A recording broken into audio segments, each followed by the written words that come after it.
Good morning, everyone, and welcome to continuing coverage of the 2021 United States Open. My name is Mike Flanagan, and I'll be bringing you this morning's round coverage with Jason Thomas. Got a 44 feet in length oil pattern for you today in round number 3. 28 milliliters of oil out on the lanes, very flat, 1.45 to 1 ratio.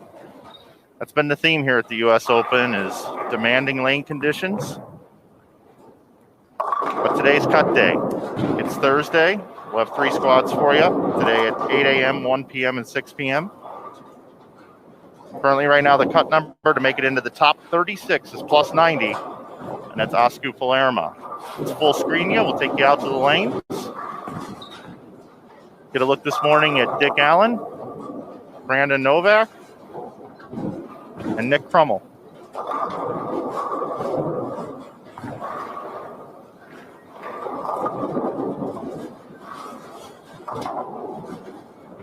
Glad you're with us here, joining us this morning on Bull TV. The outstanding competitive nature of our bowlers has been fun to watch over the last couple of days. Keep in mind, they just bowled the Masters here last week. If you've been maybe on vacation or working a little extra and you're just now tuning in today, glad you're with us. Our leader through 16 games of qualifying, 8 games per squad, is Jacob Buttriff. He took to the lanes on Tuesday and bowled a score of 19-14 for his 8 games. That's 314 over. Then he followed it up yesterday with a 16-61 bowling on the 40-foot flat pattern, and arguably the hardest of the patterns that the players will see this week. He sits at plus 375 and is averaging 223.44. Jacob bowls the A squad, so that means that we'll see him at 1 p.m. today for his 8 games. Games 17 through 24 of his qualifying. In second position, coming off the B squad, is Brent Boho. He had a nice day yesterday. He bowled 16.55 to go along with his 18.43. He sits at plus 298. Zach Tackett is in third at plus 273. That's right, I said Zach Tackett, the brother of E.J. Tackett. Bowled a 300 game in the Pro Tour qualifier on Sunday night to get his way into the U.S. Open. Really good to see Zach out here bowling well. I hope he continues to do so. He bowled 1,700 yesterday, 100 over on that really tough pattern. It's nice to see Matt Sanders coming off the C squad in 4th position coming into today at plus 263. Matt has bowled well here in the stadium in the past. He's made a show. And in 5th position from Ohio is Michael Davidson. And Michael's been really solid. He bowled 18.32 his first set, and then came back yesterday and bowled 16.11. He's already made a show this year on the PBA Tour, and he's a player to watch. He could be a breakout star. Comes from a rich tradition of bowling and being involved in the industry and his family, so good luck to him as well. In 6th position, arguably the greatest left-hander on tour to go along with the guy who's in the number 1 seed. Those guys jockey back and forth for position, is Jesper Svensson. He opened up with 17.35 and yesterday went 99 over. He sits at plus 234. Tied with him is Christopher Vi. Vi just coming off a USBC Masters show. Also sits at plus 234. In 8th position, haven't heard this name in a little while, but Mitch Hupay sits at plus 213. Good friend of his, a member of the house is what they call themselves. Nick Pate is in 9th at plus 191. And I'll go down to 10th place here. And this is a cool name to see here because he had an unbelievable run at the USBC Masters, was really, really solid in this building last week, made the show. Would like to have his game back on television, but look who's in 10th, Jason Sterner at plus 187. I said I was only going to do 10 spots, but I just looked at number 11, and it's Jason Belmonte at plus 186.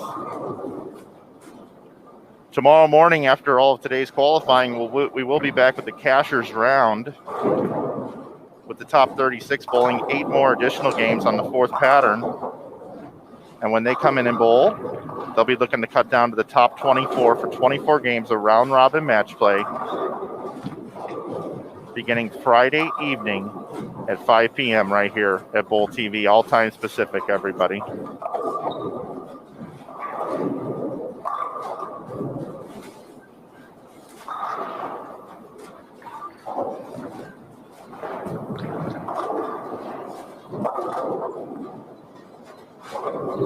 I want to welcome in everyone viewing here on Bowl TV into the chat. Happy Thursday to all of you. I see Natalie, I see Jennifer, I see Kevin, I see Charles, I see Cole, I see Dan. Good morning to Peter. Hello to Mark. Hello to Jay Cruz.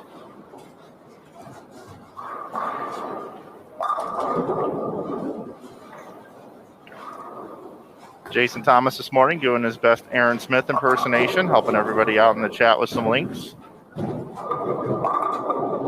Aaron Smith taking the morning off today. So I'll do the best job I can to fill in for him. I know it's big shoes to fill.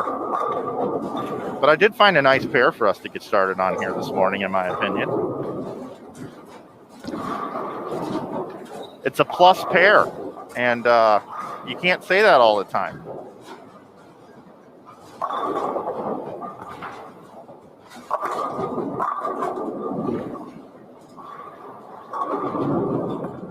Brandon Novak had a really nice day yesterday.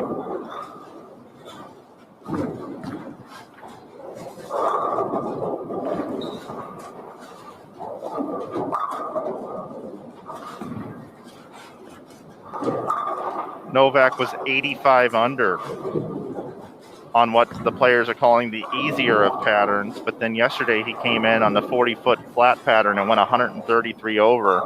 And I haven't skimmed all the scores in the standings here, but I believe that was high, or not high for the day, but in the top 3 for the day at 133 over. So he sits at plus 48 in 43rd position. And keep in mind, plus 90s at 36 spot right now. So if we were to take the math, which you can't always do this because the first day was much higher scoring, and this is a pretty flat pattern, and being longer in length, you should see the players play closer to the center part of the lane because it's 44 feet in length. If you were to just take the math, though, through 2 squads, plus 135. Plus 135 would be the number everybody's looking to get to, but I would predict that it'll be a little bit lower than that. Although some would argue that when the players know a score to bowl, the scores go up.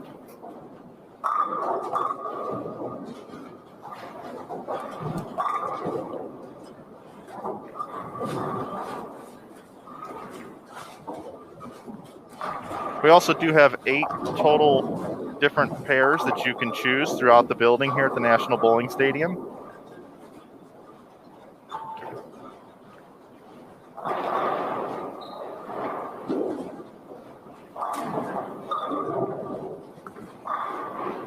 Bowlers also on this squad today, and I'll announce them in their pairings. Sean Maldonado, Arturo Quintero, and Toby Sambueno. Chris Barnes, Martin Larson, and Rhino Page. Trent Mitchell, Maria Jose Rodriguez, and Charlie Brown. That's right, he's the clown. Gregory Young Jr., Tom Smallwood, and Solomon Salama. Eric Jones, Matt Sanders, and Zach Weidman all paired up together. E.J. Tackett, J.T. Jackson, and Darren Tang bowling together.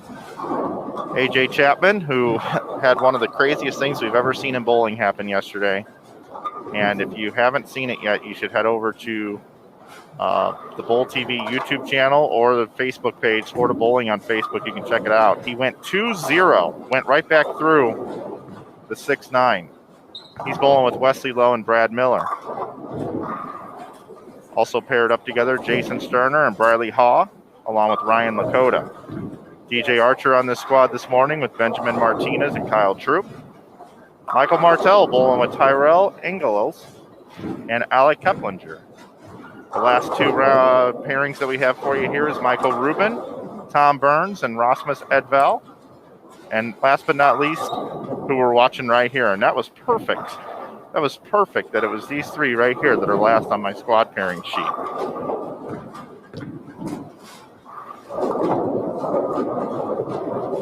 At this point in time, I want to bring in Jason Thomas this morning. Good morning, Jason. Hey, Mike. Good morning. How you doing? Doing pretty good.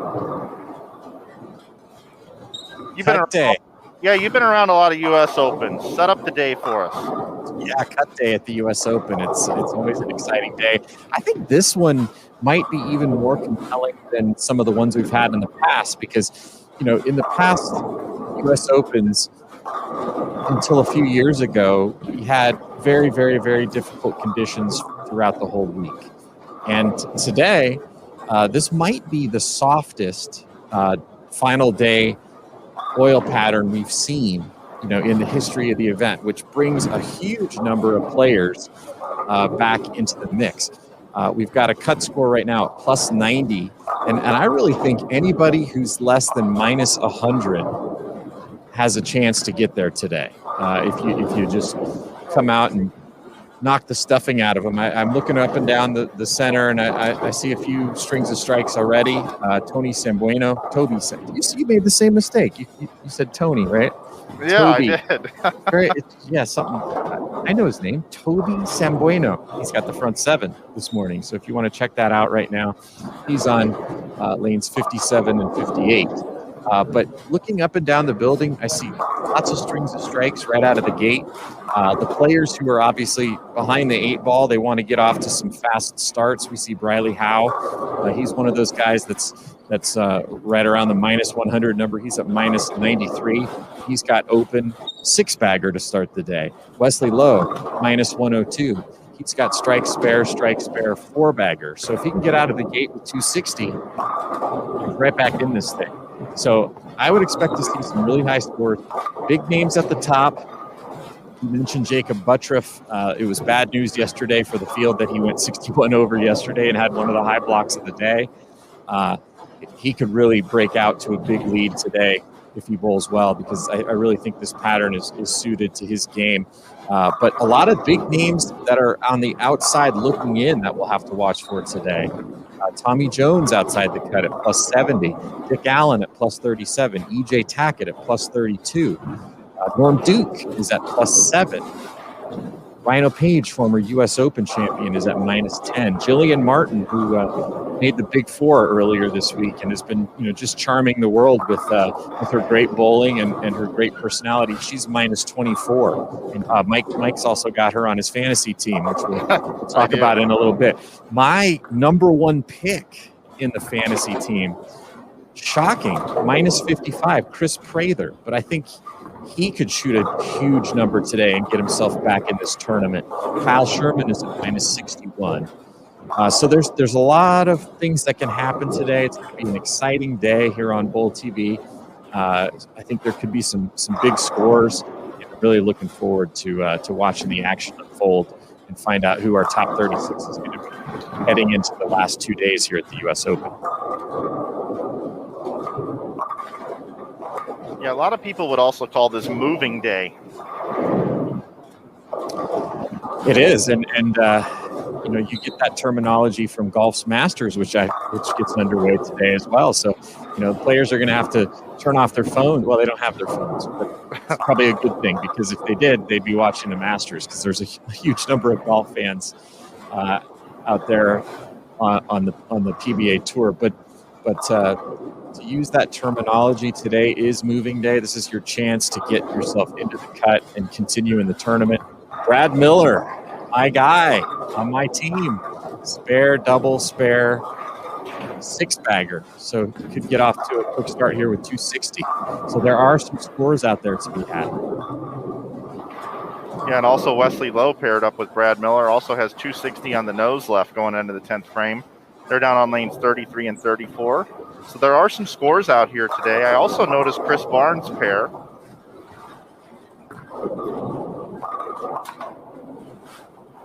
Rhino Page can still bowl 247 down on 61 and 62. Barnes can bowl 248 and Martin Larson 236. So you got a possible about 740 between the three of them down on 61 and 62. But because they're a little bit behind this pair, as soon as this pair is done, I think I'll take everybody down to 61 and 62 and we'll watch the end of their game. Just a reminder, live scoring is your friend. If you head over to bowl.com, you click on tournaments, go to short duration, and then select the US Open. You can go and look at the live scoring link, and it'll show you how everyone is playing.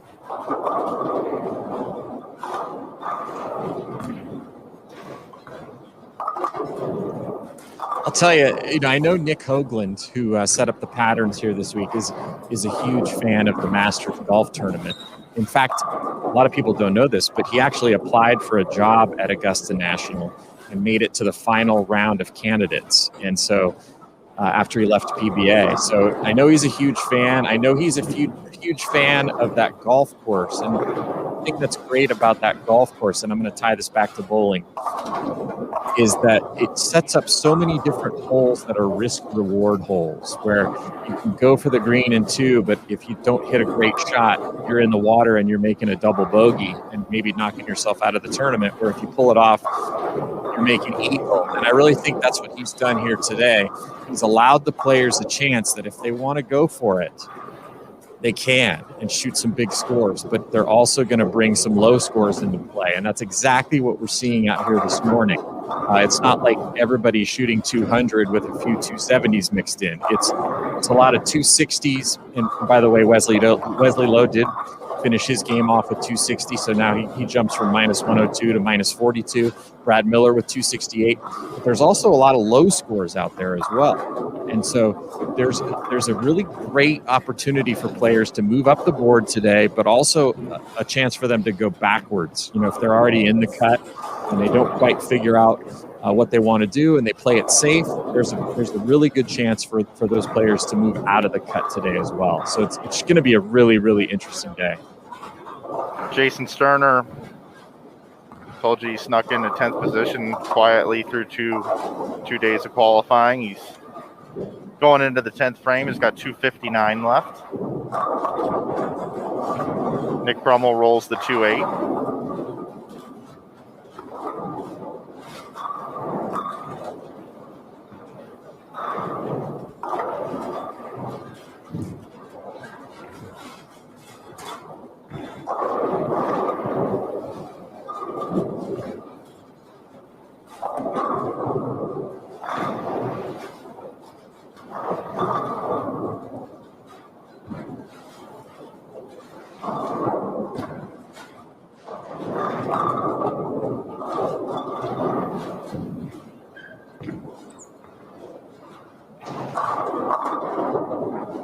All right, Nick Crummell with a nice double here in the 10th.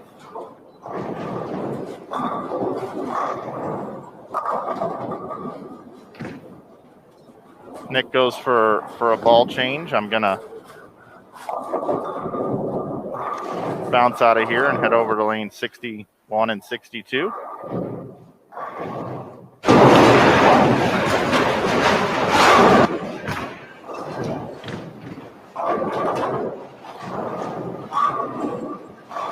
I said I'd go here. We've got Rhino Page, second ball on the 10th.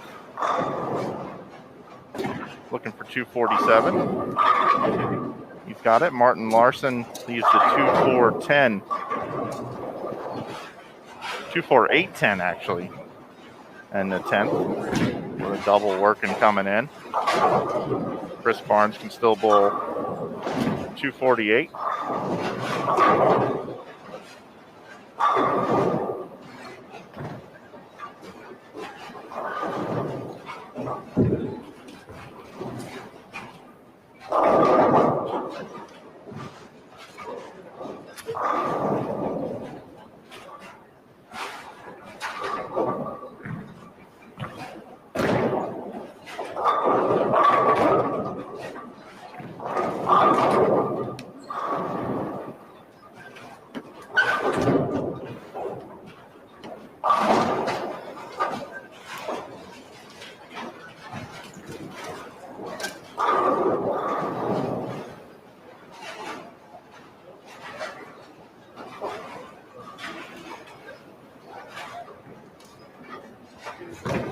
Nice finish by Rhino. Now here's Barnes up in the 10th frame. Looking to strike out to better Rhino by 1 pin.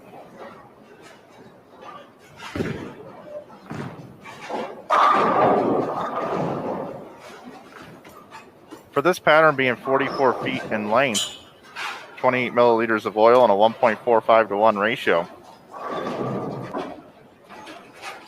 I am slightly shocked at how the players are attacking the lanes from out.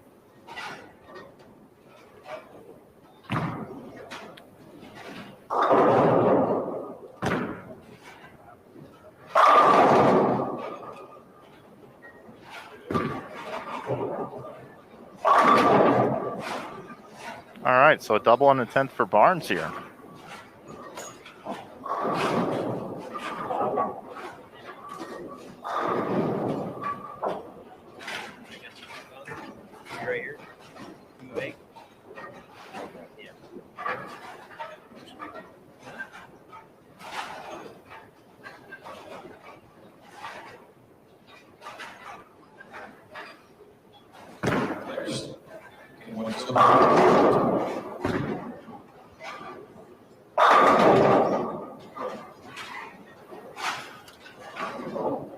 This is the last pair to finish.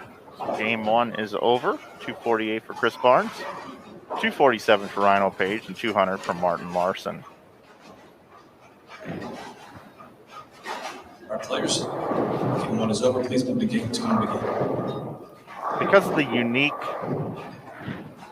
uniqueness of the social distancing and the dark pairs, every other pair, the players in game number 2 just move 1 pair to the right.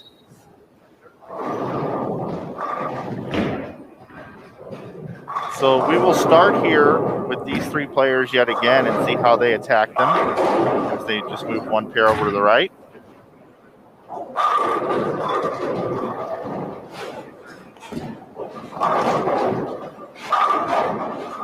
Rhino Page getting things started here. Game number 2.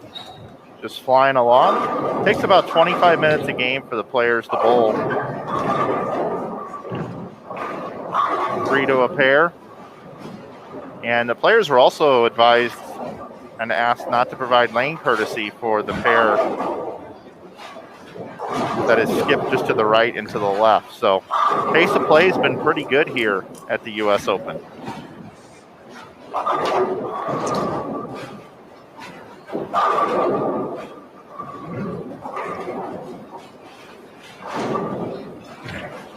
Another notable score to report on, E.J. Tackett 196 the first game, and that was with a 4 count on his fill ball.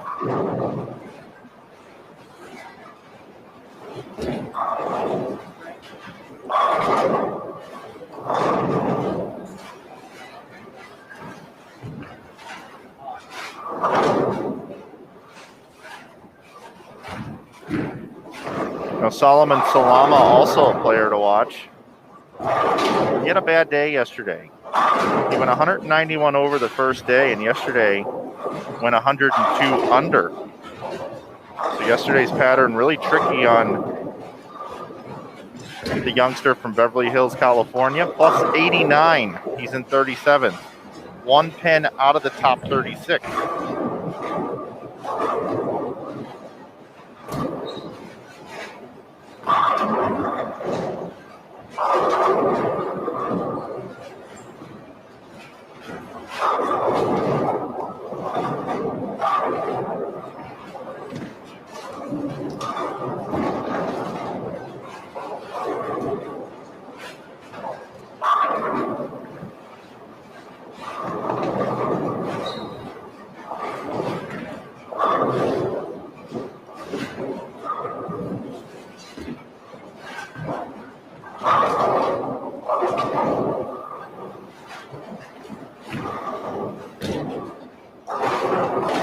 Chris Williams wants to know, why did Wes Malott not bowl the Open?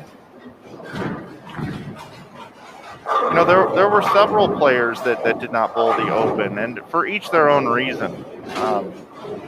Some of it has to do with fatigue and bowling back-to-back majors. Some of it has to do with requirements at home, not being able to take that much time off if they own their own business or they have some other commitments.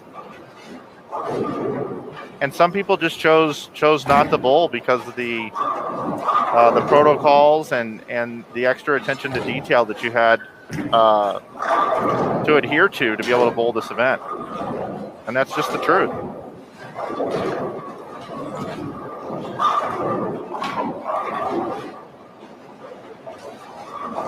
Once again, live scoring can be found on bowl.com. But also here, Natalie helping us out. You can access any of the links right above the chat by clicking the third icon also. So thank you, Natalie Tackett, for that. I know you're hoping EJ can get her going here this morning. 196 out of the gate for EJ. We'll certainly keep you updated on how EJ's doing. And, of course, I'm sure you're skipping around to the pairs watching EJ throughout the block. Also, Linda Barnes in here this morning.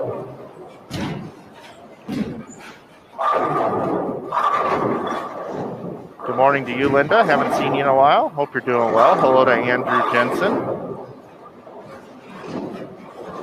Oh, Larry Bird. We got Larry Bird in the chat. Spelled a little bit differently, but hey, I was a big fan of you with the Celtics. Hello to Ricky, my buddy from St. Louis, now in Texas. Texas through St. Louis, I think is the right way to say that.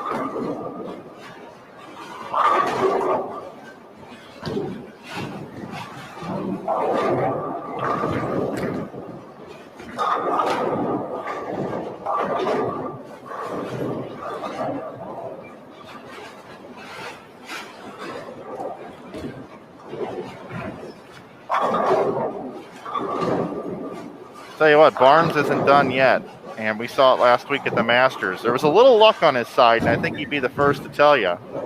But when he's always got his good luck charms either watching at home or here in the building like Jason Thomas, his #1 fan, I'm actually considering buying a foam finger with the #1 fan on the foam finger, getting a customized one for Jason Thomas for Chris Barnes. I would like that. I know you would. Would you want it?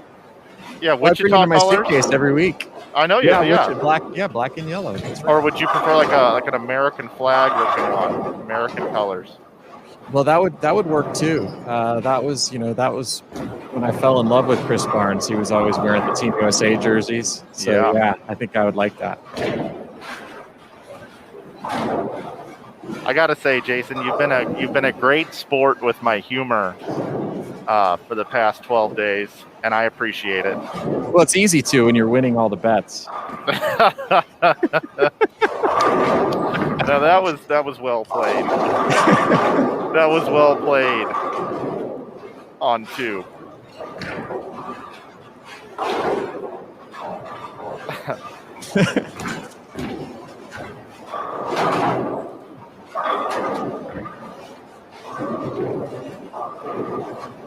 And this is a very interesting pattern for another reason, because it's a long pattern, right? 44 feet, longest pattern we pulled on all week, and look where they're playing. I know. I kind of was like at the end of the last game, it's early, so I got to make sure my brain's functioning properly. But I said I'm a little surprised at how far out they're playing on a 44 feet in length pattern. Yeah, I mean it certainly breaks the rule of 31. Right? Yeah. Because that would dictate that you should be playing around 13. And no, the way if you look at the graph, the shape of the pattern says you need to play out, and it's probably going to hold up pretty much all day. So they could get a little tricky. They could get a little cliffed from out there. But really, I don't see players jumping left all day. And if they do, I'd be very, very surprised, and I'm not sure it'd be a very good strategy. JT, the pair that we started watching earlier, Dick Allen, Nick Crummell, and Brandon Novak are off to a pretty hot start, and they're bowling at a record pace.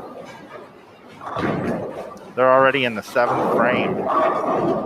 And Nick Crummell has a max score of 290. Dick Allen can bowl 265. And Brandon Novak can bowl 268. Yeah, all three of those guys are kind of in the same spot in the standings. They need some big scorers, but they are within striking distance. Nick Trummel minus 23, Dick Allen plus 24, and Brandon Novak plus 18. So with a couple big games, they're right back in this thing.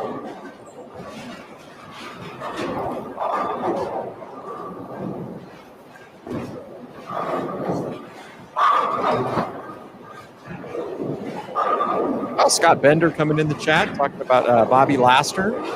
Yeah, he was tough. Bowled a lot of tournaments with Bobby, and he's a really good guy and very successful executive in the bowling business for a while, but moved on to another industry. But yeah, he was tough. Broke my heart. My one chance at a big regional title the 1 year I bowled, and threw a double to beat me, man. I had a chance to shut him out. Didn't do it, and that's what happens.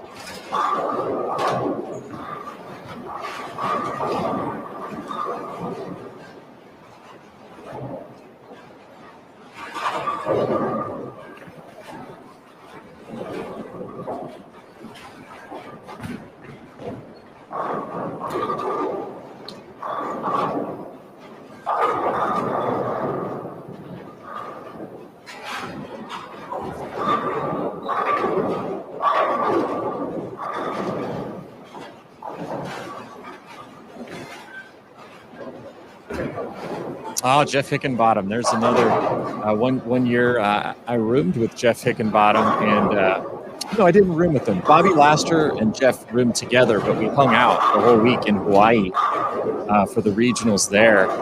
And man, what a fun trip that was. Still get Christmas cards every year from Jeff. Hey, His JT. family, hope they're doing well. Yes. Let's bring in Chuck Gardner. Yes. How do we want to do that? I will yield the microphone to him, and we'll get a chance to talk to him. Okay, great.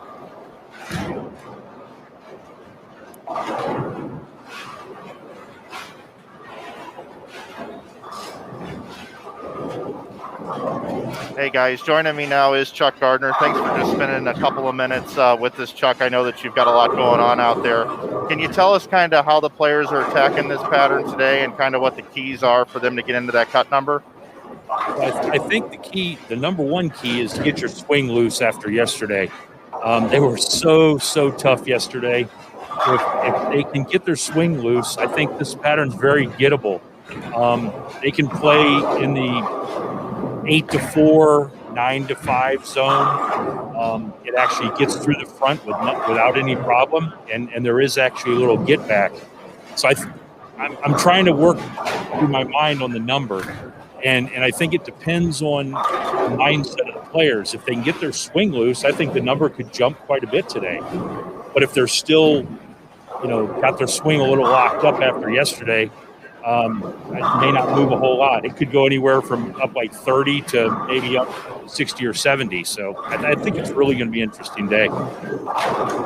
44 feet in length, this pattern. Typically, you would see players play a little bit more towards the inside part of the lane, but we're seeing most of the scores coming from out. Why is that?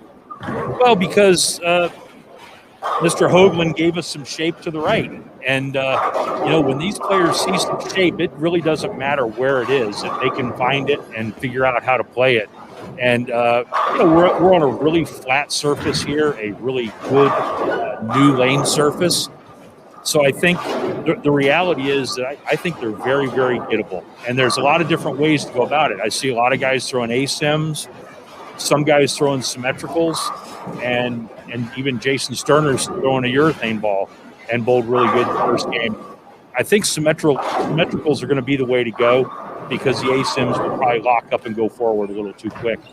Yeah, you beat me to it right there, Chuck. Before I let you go, I wanted to hone in on one of your players as you represent Team Brunswick and the 7 brands of Brunswick. Jason Sterner, an incredible week last week, and finds himself in 10th place coming in here today. Bowls 238 the first game. Why is Jason Sterner finding success at the Masters and now it carrying over into the U.S. Open? I just got to believe it's just a culmination of all the work, the time in the gym, the diet, just everything that he's done. And I just feel like he's finally at a point where he believes that he's one of the best in the world. And I just think that it's only going to go up from here. The patterns have allowed him to use his strengths.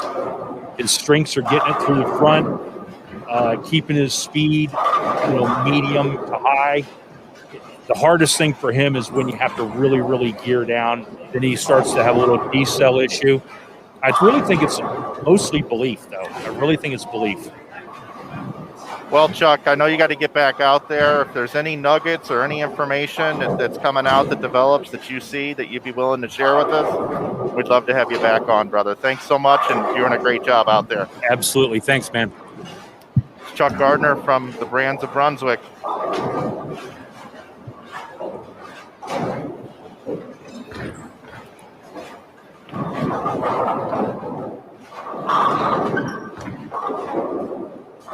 There's some scores out there this morning, everybody. Sterner's got a 4-bagger on 39 and 40, continuing on. And Kyle Troop even bowling well this morning. Got a possible 268 over on 43 and 44. Michael Martell can still bowl 290 through 8 frames. Tyrell Ingalls can still bowl 259 heading into the 10th frame. Barney here still got 280 left.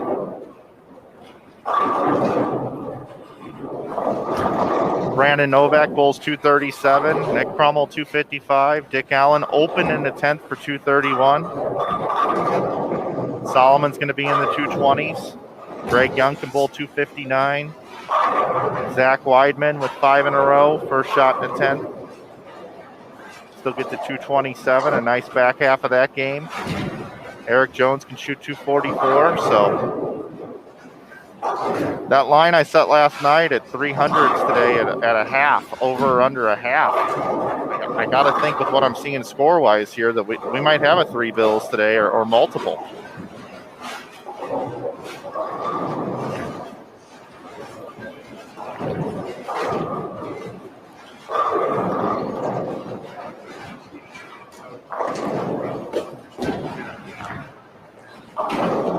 I know Natalie Tackett's in the chat. EJ's got a triple now working down on 31 and 32 and still get to 247 through 8 frames. A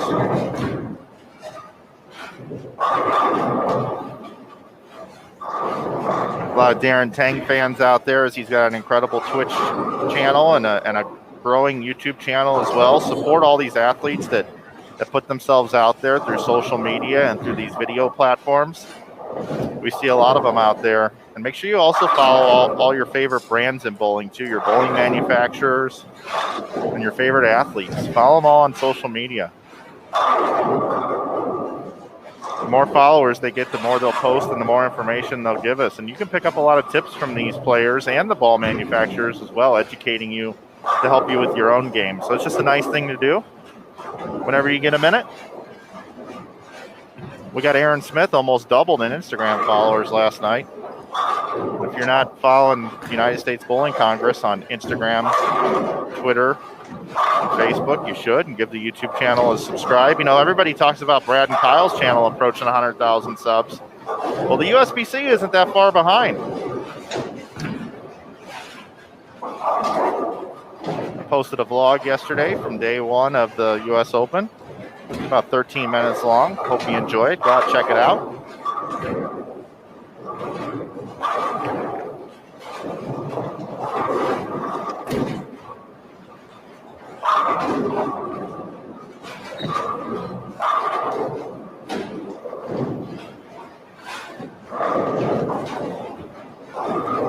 By the way, I failed to mention, but I did see it. The scores are now updated on bowl.com. I did post the link, Mike, in the chat. Folks want to go check out the current standings, and that'll be the link that you can use all day to follow along and follow your favorite players. Chris Barnes going to make a quick move up the leaderboard.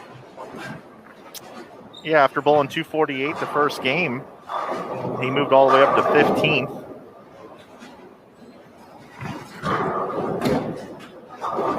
He's off to a red hot start. Brad Miller cooled off a bit in game number 2. Still shot 203, so that game will not hurt him. He'll be plus 217.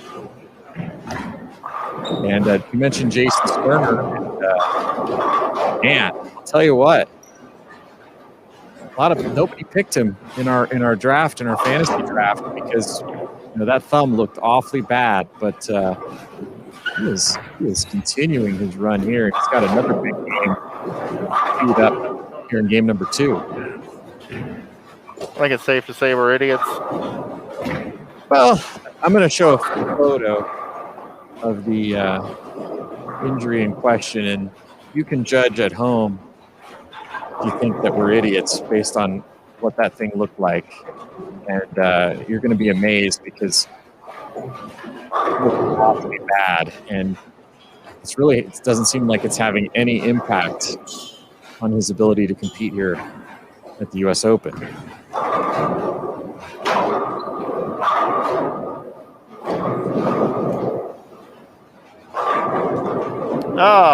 Chris Barnes doing his best Sean Rass impersonation this morning. With the balk. In case you're just listening and not watching. Some people do that. They're at work right now and they can't really watch, but they're just listening with their AirPods in. There it is. Ooh. Ouch. Yeah, Sterner's thumb. Wow. So he's about to go 260 over for the tournament with a thumb that looks like that.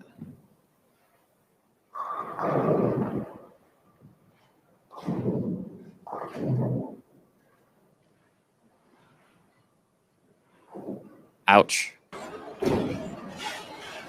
Barnes did hit the pocket for that 10-pin. The cut away from the thumb to the shocking looks on our face. Yeah, I'm just watching the screen. I'm finally used to it, too.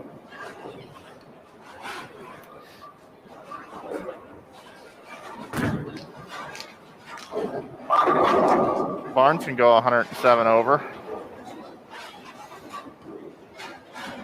I'm going to pop another one. This is my thumb after pushing the button all week. And switching back and forth between the. What is this? What are you finding? Oh my gosh. Even the broadcasters are struggling with injuries here this week. That's funny. Gross but funny. It's another big game for Chris Barnes, 259. And he is rocketing up the leaderboard here on cut day at the U.S. Open.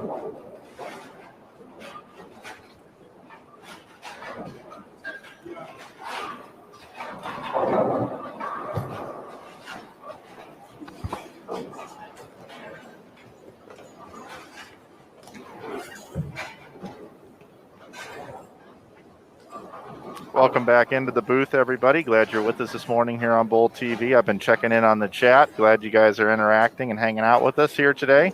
Just going to look at my live scoring panel here. Darren Tang, 234. JT Jackson, 203. EJ Tackett, 215. Matt Sanders, 226. Zach Weidman, 216. Eric Jones, 234. Tom Smallwood opened in the 10th for 195. Solomon Salama, 225. Greg Young finished it out with 259. AJ Chapman struggling today with 2 games under 200. He bowled 165 this game.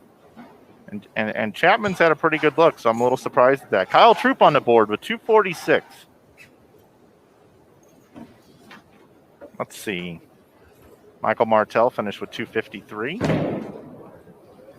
216 for Tom Burns. Rasmus Edval bowled 247.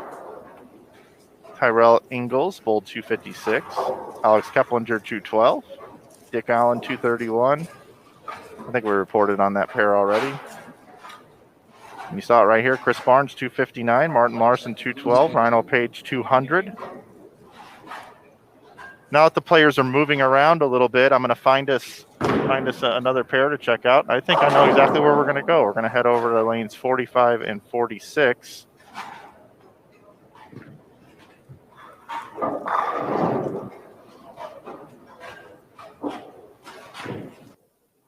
get you taken over there now. And let me get this full screened. And I'll take you there now.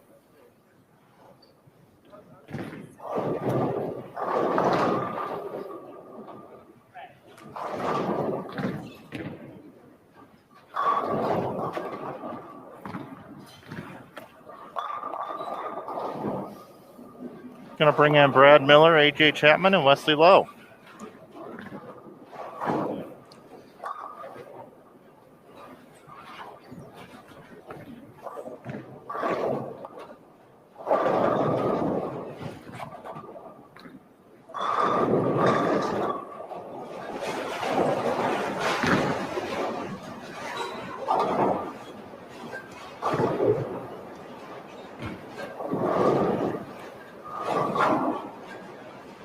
You're watching continuing coverage of the 2021 U.S. Open here at the National Bowling Stadium in Reno, Nevada.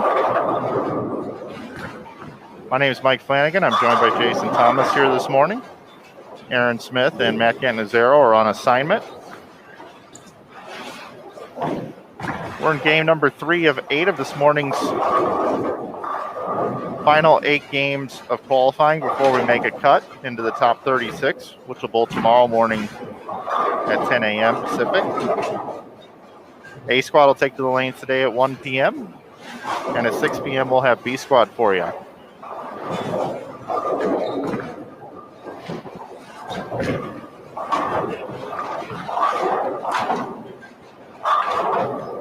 U.S. Open was formerly known as the BPAA All-Star prior to 1971, and it's only been considered a PBA title since 1959.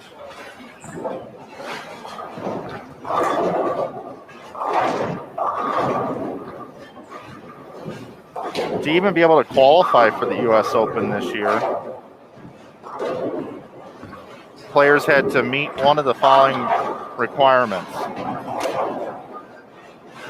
They either had to win the U.S. Open in the last 10 years, be a USBC Masters champion in the last 3 years, the PBA World Championship winner in the last 3 years, the PBA Tournament of Champions winner in the last 3 years, PBA Players Championship winners the last 3 years, USBC Open Championships regular all events winners in the last 3 years, 2020 USBC Senior Masters winner, or the 2020 PBA Senior US Open winner, 2020 Junior Gold Championships Under 20 Boys winner, Intercollegiate Singles Championship men's winners the last 2 years, 2020 U.S. Open top 5 finishers, top 75 PBA members on the PBA Tour points list as of October 9th, 2020, 2020 Team USA men and Junior Team USA boys members, 2020 U.S. Amateur top 3 men's finishers, the winners from each of the U.S. Open regional qualifiers,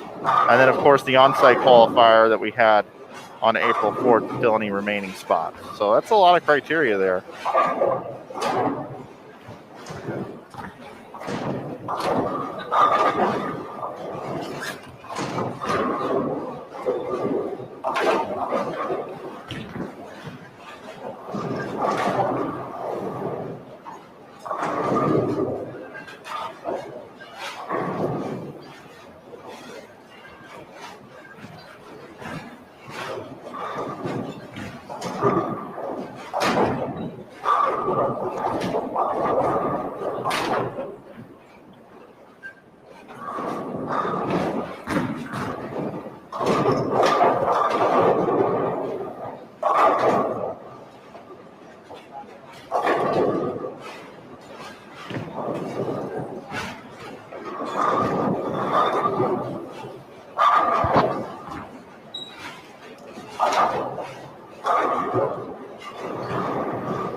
Wesley Lowe at minus 64, AJ Chapman plus 93, Brad Miller plus 217.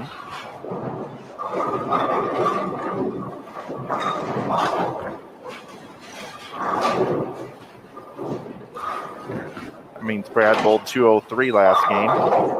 He was in 9th position after game number 1 this morning. And that's out of the entire field combined.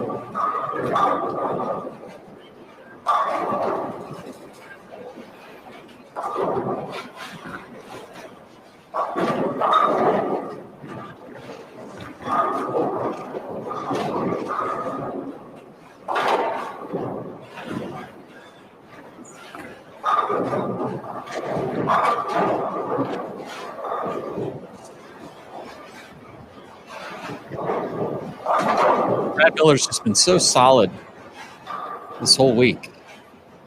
Really hasn't had any massively low games.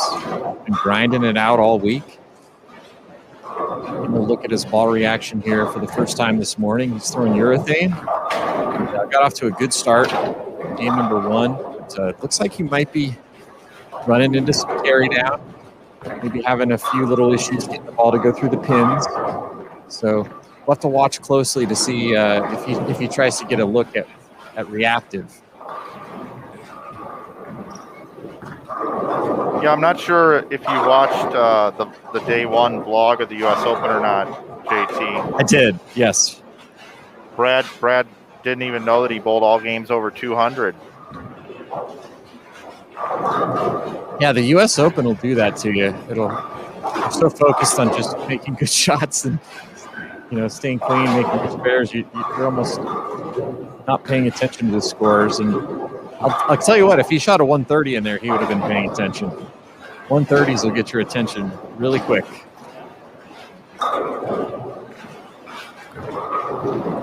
But that was exactly why I picked Brad for my fantasy team. And it looks like Brad is contemplating a ball change here. Yeah, you called it.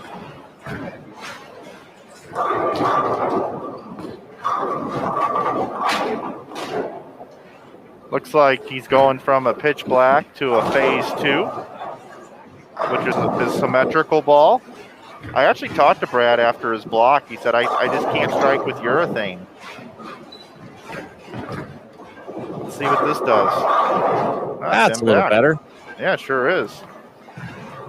But no, he had just a really smart game plan. He came out, he said, I'm going to throw the urethane and see what I can do, try to keep it in play.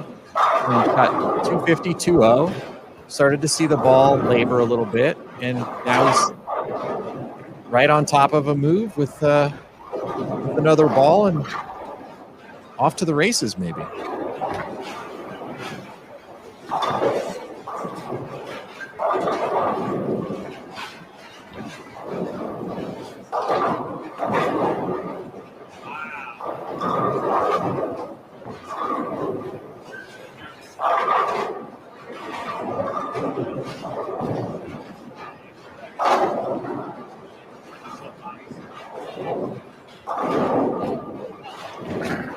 Wesley Lowe with a pretty cool spare shooting technique. He's able to kind of throw a knuckleball, which is very rare to see a two-hander being able to do that.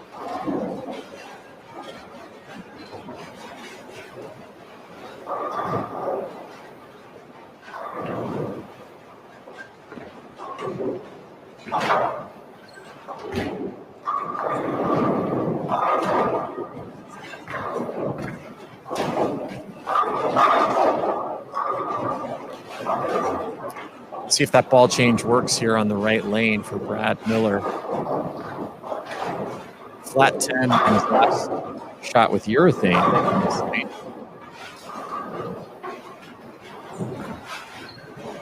Pretty good. Flat shot with reactive. Flat 10 with reactive, I should say. But I think that might have been a rack.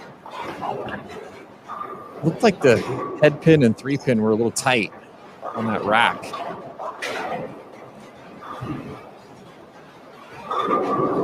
So maybe I just asked something Brad from a technical standpoint, if he couldn't knock him down with urethane and he's so frustrated with urethane, I said, do you have a symmetrical piece in your bag that you think you could play where urethane is and maybe trick it a little bit with your hand or with your speed, or maybe just give it a couple boards of area, or have you ever considered maybe some sort of exotic drilling, putting a pin really close to your positive axis point to really kind of kill the ball and get it rolling? And he goes, I drill almost everything exactly the same. I haven't thought about trying to do some exotic drilling. And I'm not a drilling expert by any means, but I do remember hearing things like, yeah, well, if you drill the differential out of it, you can really tame that ball down, right? And I don't know how that works these days with the no weight hole rules and all that kind of stuff. I'm a little out of that game, but it is something to think about from a player who, Brad doesn't have a low rev rate, but in today's modern day game, it kind of is. You see him leave another 10 pin. I remember Mike Fagan and some of the other guys on tour were drilling prodigies several years after that ball was discontinued. We saw Barnes using an EPX, Bill O'Neill using the EPX, the epoxy balls. What other options are out there? And what I think is kind of fun from a historic and nostalgic standpoint, you see Jacob Buttriff out there using an old Slate U2 with that's plugged, in his opening round of qualifying. So that's some of the equipment things that I wonder as a fan of bowling for these players. And I know there's a lot of bowling ball fans out there that would love to talk about this kind of stuff, but urethane is prevalent, and there's a lot of urethane when they're flat. But are there some other things that you can do with reactive resin bowling balls that tame them down and give you that hitting power that you're looking for to be able to carry?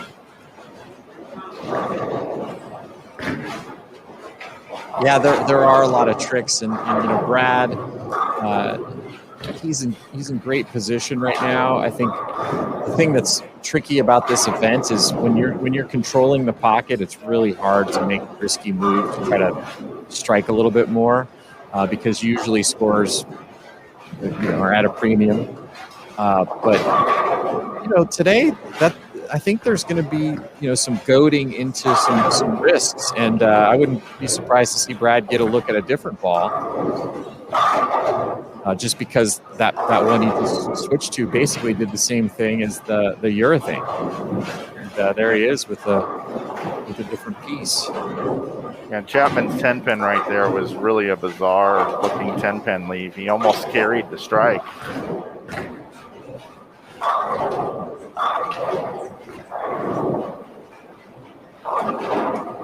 Oh, baby.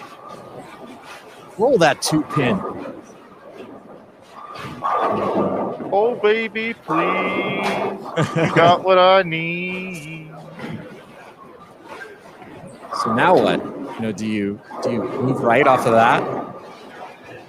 That one, obviously is going to make a little sharper move down lane, but didn't quite make the right guess on where to stand. But my guess is he'll just go 1 and 1 right off of that and see if that ball can shape up a little harder.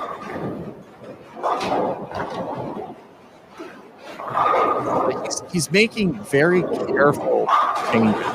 He's not doing anything crazy. He's just cycling through his options, but not, like he hasn't moved his feet 10 boards. That's not something that you want to do at this point when you're 217 over and well within the cut line. The only thing that matters now is 130 or run of 170s, and so Brad just trying to carefully work his way through his options, see if he can give himself a chance to throw a few more strikes. Yeah, JT looking around the building, 29 and 30. Charlie Brown still has a max score of 279 through 7 frames. Solomon Salama looks like he's going to be in the 220s. EJ Tackett still continuing to struggle. He's only got 74 in the 5th with a strike up in the 6th. Matt Sanders, front 6, 9 spare, 9 spare. So he's continuing to roll.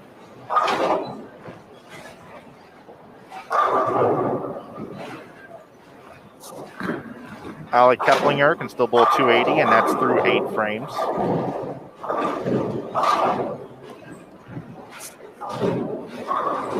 Yeah, Matt Sanders can get to 399 over.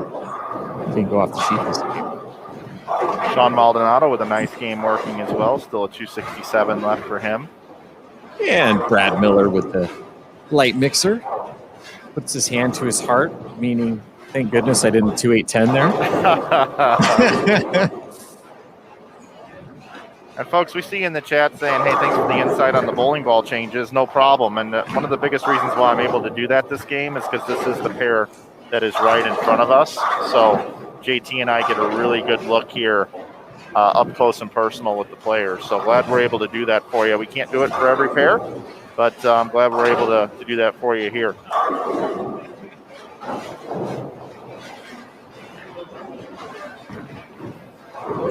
It's been really fun to watch Brad work his way through this game.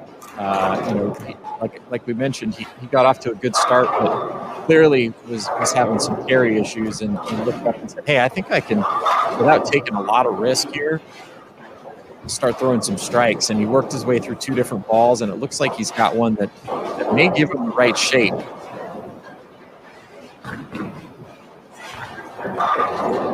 Let's see if he can make the right move here off of that good break in the 8th where he rolled the 2-pin.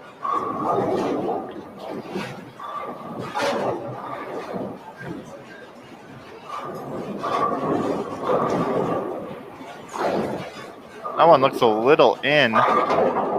Ooh, awfully close.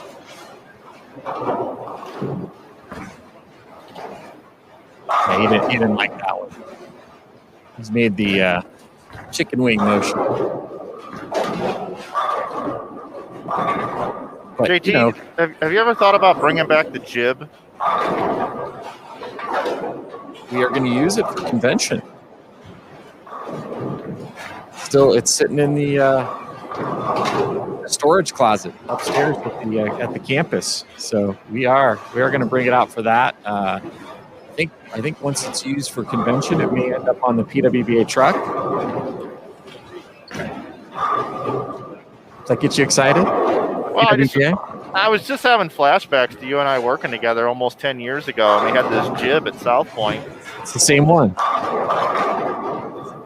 And I kind of wish we had a camera this morning as we're 12 days into this or whatever it is, where we could just kind of show a little pan of the whole place, because, I think I failed as a commentator to let people know, we're not using the entire National Bowling Stadium here. There's still a set down there perfectly set up for a telecast this Sunday. It's still down there right in the middle of the bowling center. And then to the left of that is the practice bay where all the players get to practice before they come over to get their couple balls.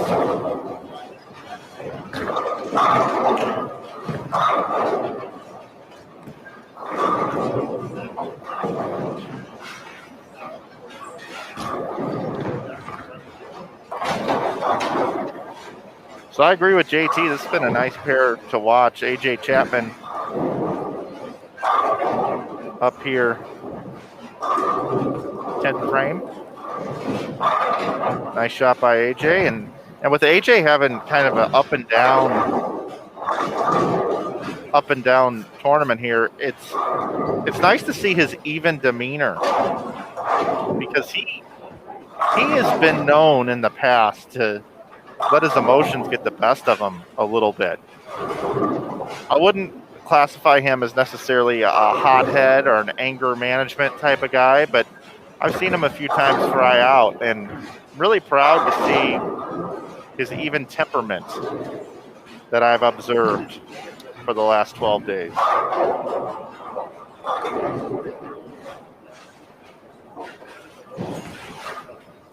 I know his parents are really proud of him.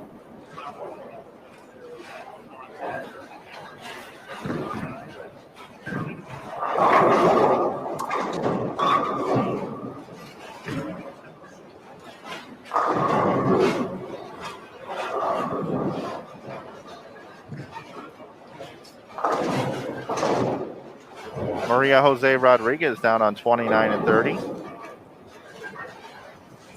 looking to be in the 260s. Second shot in the 10th.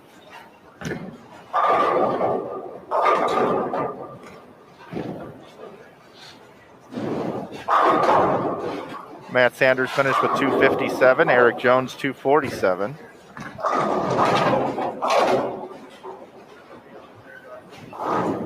And here's JT giving me what I wanted. Ask and I shall receive.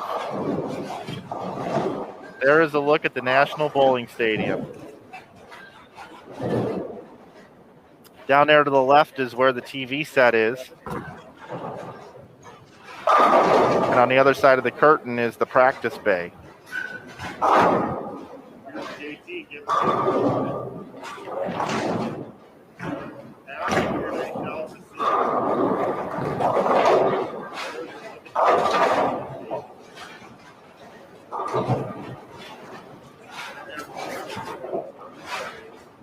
Looks like most of the pairs are done here. So there you go, Natalie. There's a look at EJ for you. He'll be coming into our pairs here.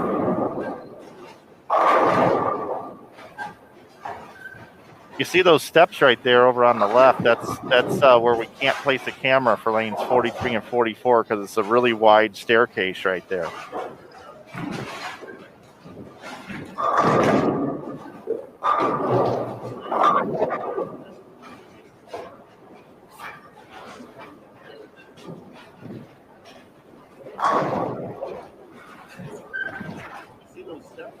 And that's where Matt Sanders is going next.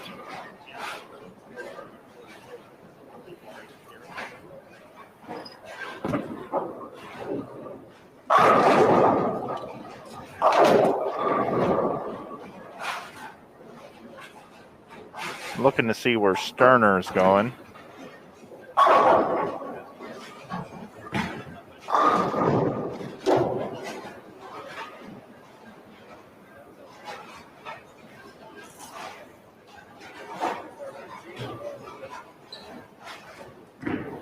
Hey everybody, in case you didn't know, the PWBA season resumes at the Twin Cities Open coming up April 22nd through the 24th right here on Bowl TV. Got a lot of events planned. PWBA live on Bowl TV all summer.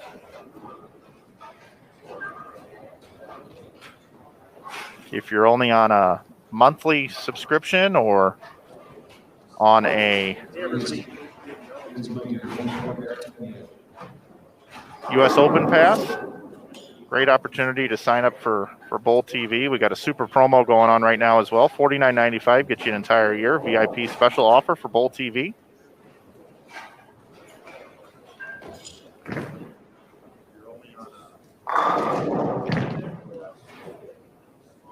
Game 3 is complete. Please move to your Game 4 pair and begin.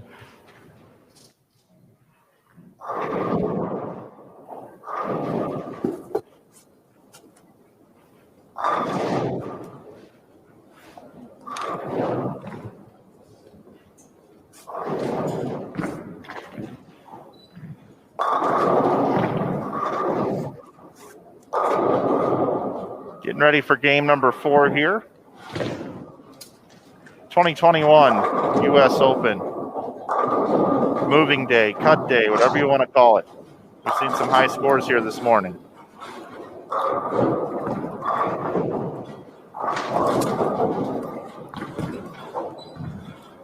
Bringing in Jason Sterner, Ryan Lakota, and Briley Hawk. Some fresh faces here on Bowl TV.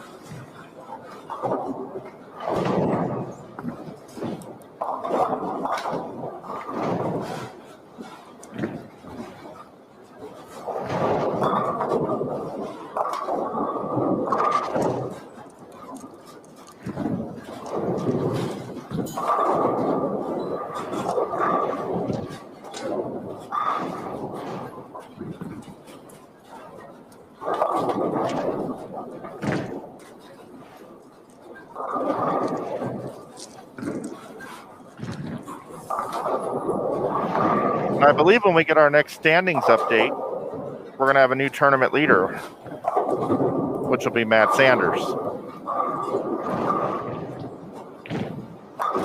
Jason Sterner found himself in 5th after 2 games of this squad, bowling 466. He was at plus 253, and now Sterner at plus 248. So that tells you he bowled 195 his 4th game.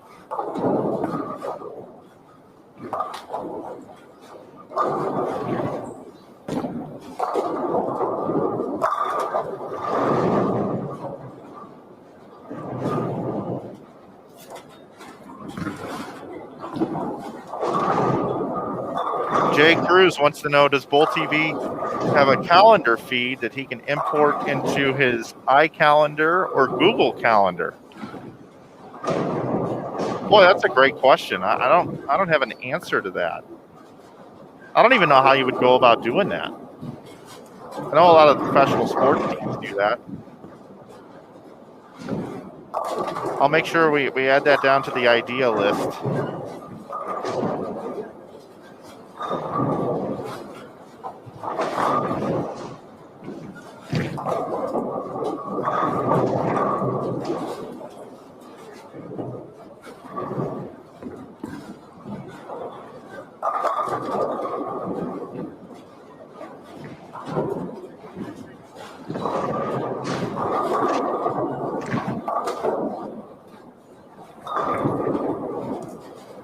Charles wants to know, how did JT Jackson qualify? We had a PTQ Sunday night, and he qualified in the PTQ.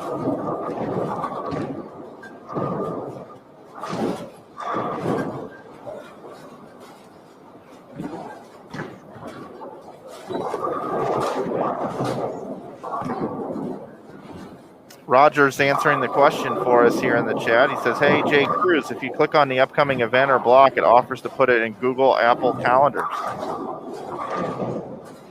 I do see that now.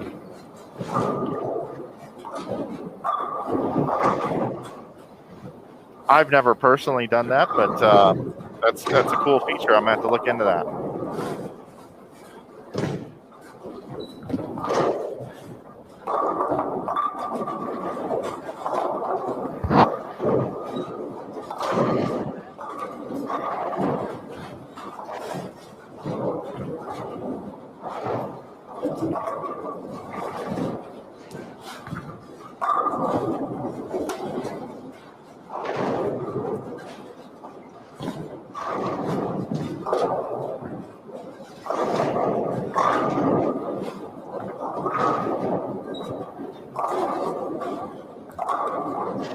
Jeff Carter in the chat.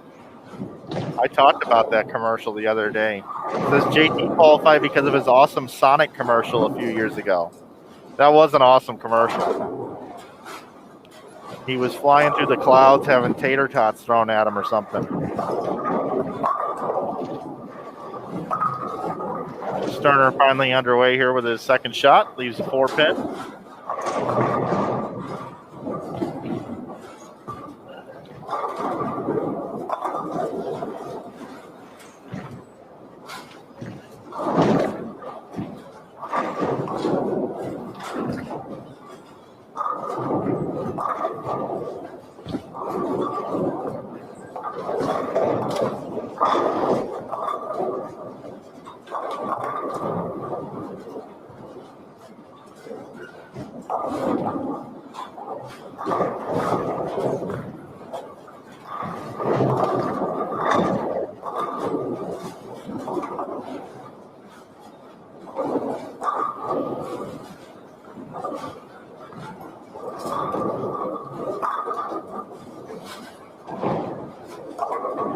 You know, we all have friends in bowling in different parts of the country. Me being from the Midwest and the St. Louis area, cutting my teeth and being there most of the years, and to see these Midwest people chatting it up in the chat right now is kind of hitting home with me a little bit. We got Jeff Carter and Dennis Hacker in the chat along with Ricky Matsko. And those are 3 individuals who were instrumental in helping me build this thing that was called Inside Bowling and still is today. And because you're all here, I do want to take a minute to just thank you 3 for all of the countless hours and effort and willingness of your time to help me launch that brand and take a chance on some events. And I know you have all gone on to run your own events and participate in other things in bowling. But this is just a sincere, heartfelt thank you to all three of you. Ricky Matsko, if he wanted to get a job in bowling and be a streaming guy, he could sit here and do the job that I'm doing right now. Some of the best announcing that we ever had on Inside Bowling was when Dennis and Jeff Carter were in the booth with Matt Turek producing. I was actually kind of sad during one of the IB Opens. You know, we brought in Randy Peterson for the finals to call the action, but Jeff Carter and Dennis Hacker were the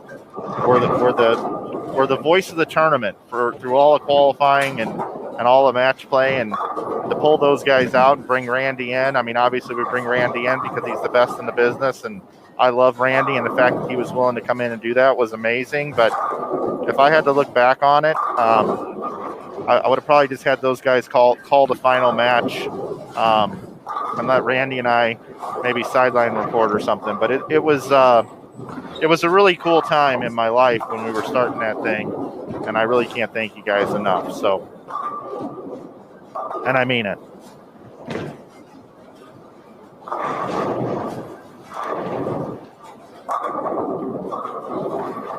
Hey, Rich in the chat wants to know, I have a monthly subscription. Can I still get the yearly special? Yes, you can. And Aaron Smith is better at this than I am. So when Aaron Smith is back on here, you can ask that question to him, and he'll give you all the instructions and all the verbiage. But yes, you can switch over to that. I haven't gone through the process myself, but he's the expert at it, and he'll be back for the 2 squads today, and he'll be able to help you out with that better than I can.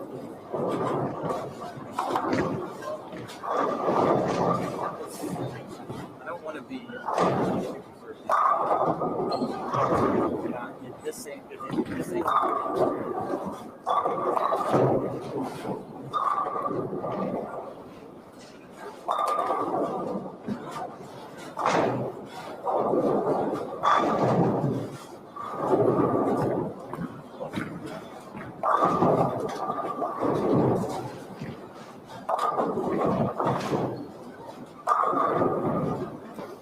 Got a standings update over at bowl.com, as I predicted, or as I knew, I should say. Matt Sanders, your new tournament leader at plus 388. So if Jacob Buttriff is watching, who's on A squad, you have been passed by 13 pens, sir. You have some work to do. Matt Sanders with an opening 3-game set of 725. Jason Sterner is in 5th now. He bowled 661. Chris Barnes with a nice 696 to open up.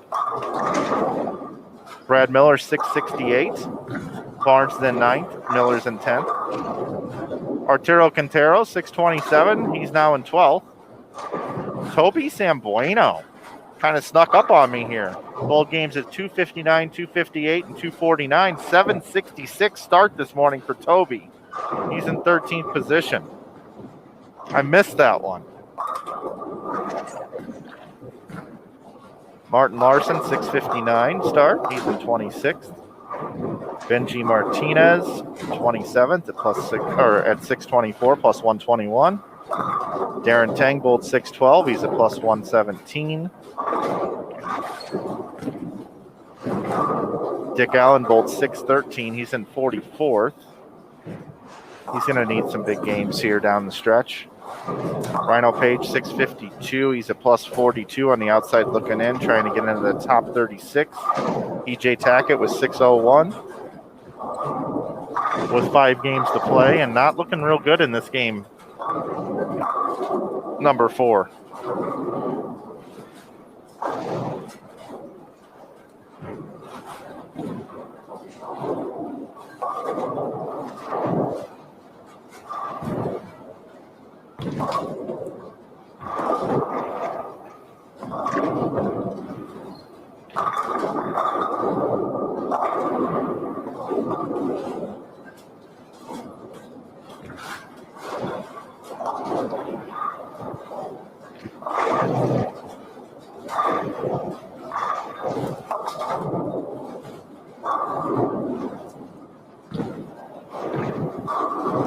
Brian, thanks for that link in the chat that's gone through and signed up for the yearly at $49.95. It is really a great deal, folks, and PWBA this summer is going to be a lot of fun to watch here on Bull TV. Remember, there's no TV this year, so the stepladder finals are all going to be right here on Bull TV. So not a better chance in the world to take advantage of this special, and that promo ends at the end of the week. And a big thank you goes out to all the subscribers from Bull TV. We've had a nice couple of week run here in subscribers.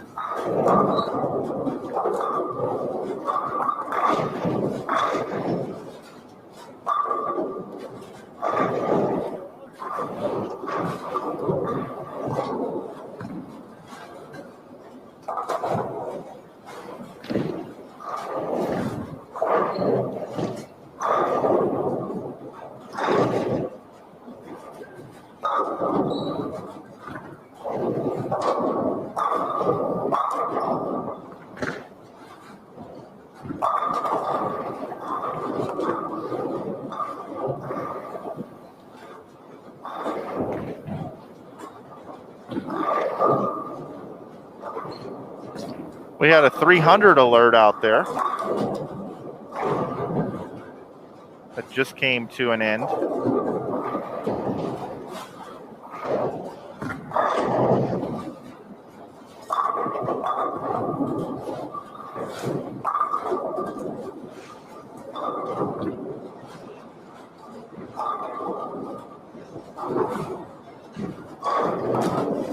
Sorry for the long pause, everybody. But I was looking at live scoring, and for whatever reason, I was struggling with finding this pair. But now I found it. DJ Archer. Actually, my eyes were deceiving me. He had the first 4 or 7 spare and then a triple. I thought he had more than that. It was Tyrell Ingalls had the front 7. That was over on 63 and 64. I saw a string out there somewhere. Martin Larson down on 31 and 32. Still got 290 left through 7.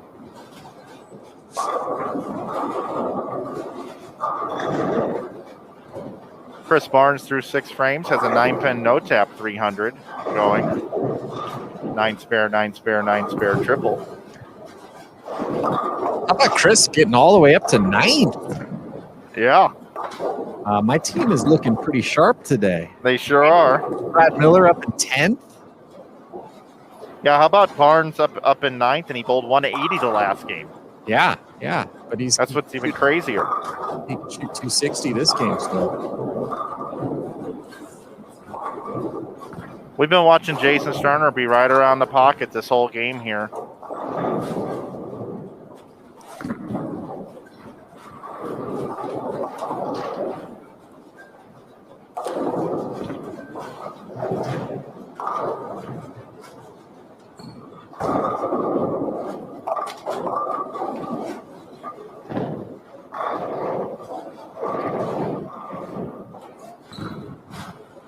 I haven't mentioned this last week or this week, but I really would have liked to have seen Tom Doherty bowl these 2 events. I'd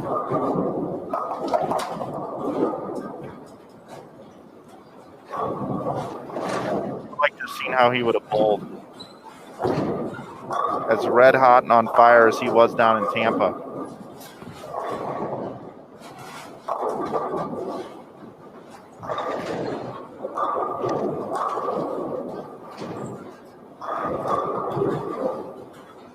Yeah, I'm surprised he didn't bowl at least one of the 2. I mean, I can see why some players, decided to just bowl one or the other. I mean, and especially after how tough the Masters ended up being, I think, everybody assumed that the Masters would be kind of the easier of the 2 events, and man, the Masters just grinded a lot of players down. Some of the players who decided not to bowl the U.S. Open. I don't know if they had originally planned to, and then after the Masters, decided, hey, I got nothing left this week. But I could certainly see. I could have seen TD bowl in one of the two, and he's had a lot of success in this event in the past. He's bowled well, Masters as well. So yeah, it's a little surprising to see him not come out and bowl at least one. But he will be fresh when the next stop resumes. Oh, he will. Chris Barnes now with a 5-bagger down on 31 and 32, heading into the 9th. Also, I got a little update here. Our cut number after a couple games here this morning, 36th position has moved up to plus 92. AJ Chapman on the outside looking in at plus 87, bowled 539 to start his day, but AJ bouncing back now.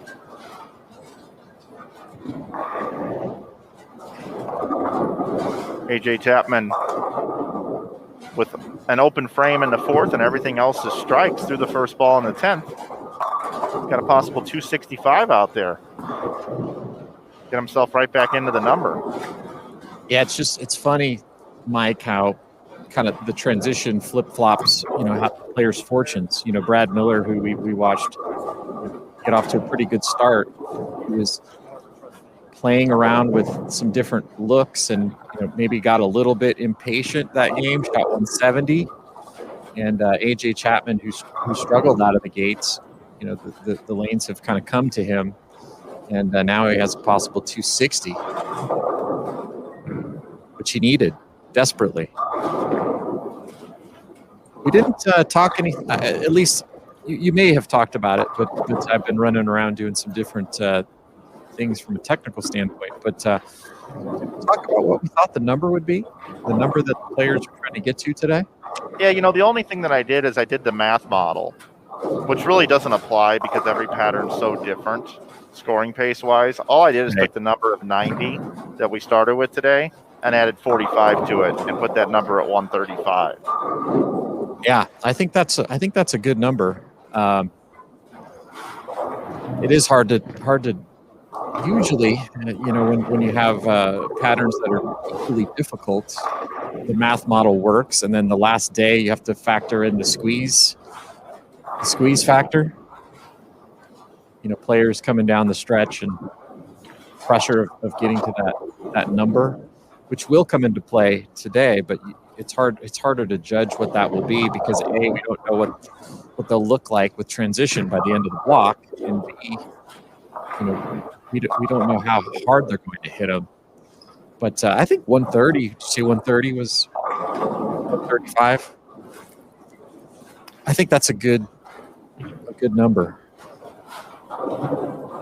Yeah, and I actually thought that the number could go down a little bit today just from looking at the pattern on the wall. But now that I've seen the players bowl, I do believe that it will go up. I mean, it has to. Too many scores out there to get. Yeah, and Barnes continuing to put on a run here. He's got spare 6-bagger now, so he can still shoot 268 this game, and that would get him to plus 290. Martin Larson shooting a big game as well. He can go off the sheet in the 10th for 268, which would put him at plus 192. Could Chris Barnes become a 2-time U.S. Open champion, 16 years apart? Absolutely. He's 50 now, right? Yes. That'd be an incredible story. I mean, he had a great week at the Masters, and that one would have been an even bigger story in my mind because he's not won that event. But boy, to win the U.S. Open at 50, wow, what an accomplishment! I believe Andy Varapapa is the oldest winner of this event, and I believe he was in his 50s last time he won it.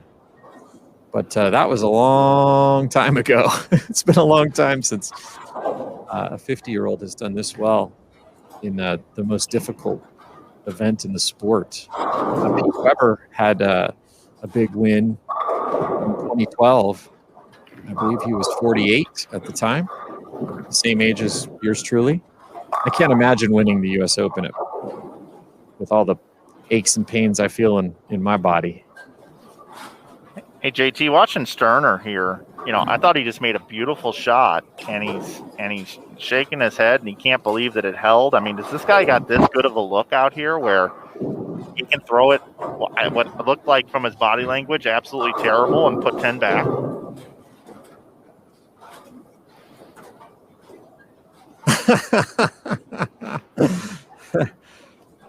I actually just saw I saw the shot that he just threw on delay, and it was pretty funny. And then he throws that one and really gets left. Maybe he was just trying to see how far left can I get it. Yeah, man, I missed that one. I'm going to do it some more. But Sterner just right around the pocket, picking his spares, grinding away, gets a triple there at the end of the game with a double to go with it, and he's still clean through the game, and he gives himself another nice score up on the board at 224, and a nice game by Briley Haw there as well as with 236. So nice little pair to watch there. I hope you enjoyed that here on Bowl TV.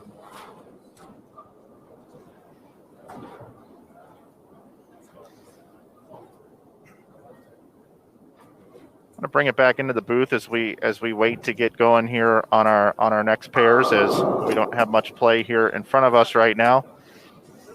And it was last week that JT and I had this fun little banter between each other. I thought Norm Duke was going to have a big week at the Masters.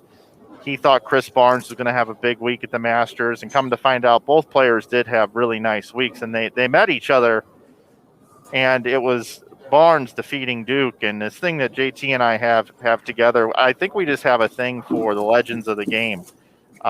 We really root for them, even though we're really not supposed to up here in the booth.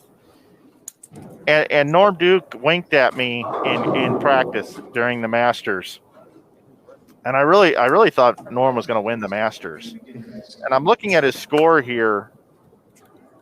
He's in 54th position +7, and he's going to need a big block today to make it in. And Norm has been known in the past that when he's been called out, he performs. So this is my official call out to Norm Duke right now. He's +7 coming into today. He's on the A squad, which means he's coming up at 1 o'clock today. Norm, I'm calling you out. Let's have a big block today. Let's get in that number. Make a run tomorrow in the round of 36. Okay, let me find us a new pair to go to. I think I got one.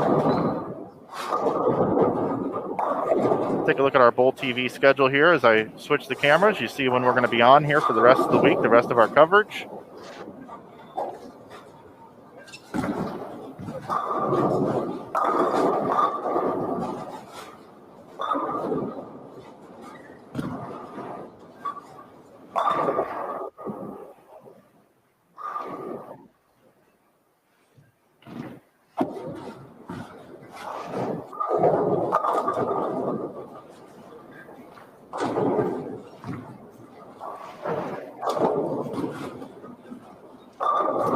And now we're going to head right on over to lanes 49 and 50. Take a look at Barnes Larson pairing here, but joining me real quick, I asked him to come up here for a minute. Timmy Mack from Storm Bowling Products. Timmy, thanks for joining me for a moment. What do you see out there, sir, this morning on this 44-foot lane pattern? First off, great to be back on Bowl TV. And listen, I think the guys, this is a welcome change from yesterday. So as you can see, there's some really good scores right now. And most of the field has migrated and stayed to the right early, somewhere between anywhere from 8, 9, 10 to to 3 as far as right as 3. So when you have that angles and the ball can relatively stay right and not be left to the head pin, you're going to see some good scores. And this is day 3 of the U.S. Open. It's really moving day today, and you can see as we on our camera here, 2 guys that are making a huge charge, which are Martin Larson and Chris Barnes. Both guys bowling together, and both guys relatively play the same part of the lane. You know, Tim, go ahead. I'm sorry, Mike. Go ahead. Yeah, I was just going to ask you. The number was 90 coming into today. What are you and the other reps and all the players thinking the number is going to be to make it into that top 36? Well, when we look at the scores, we knew the scores were going to go up today, and I thought potentially it could double just because, the quality of the field that's in the 36 is quite strong. So you give these guys a little opportunity where they can figure it out early and they can get comfortable. You're going to see some good scores. I would anticipate the number, get up to 180, 190 over. Really, that high? I do think so. Yeah. If guys could, well, I mean, it's early, but we've seen some really good scores early. So typically the number doesn't double in a day, but we're also bowling on the longer pattern where guys can free up a little bit more and they can see their ball do the right thing. And when I say do the right thing, when they miss a little bit left, they can catch a 4-pin or hold where it's not a split.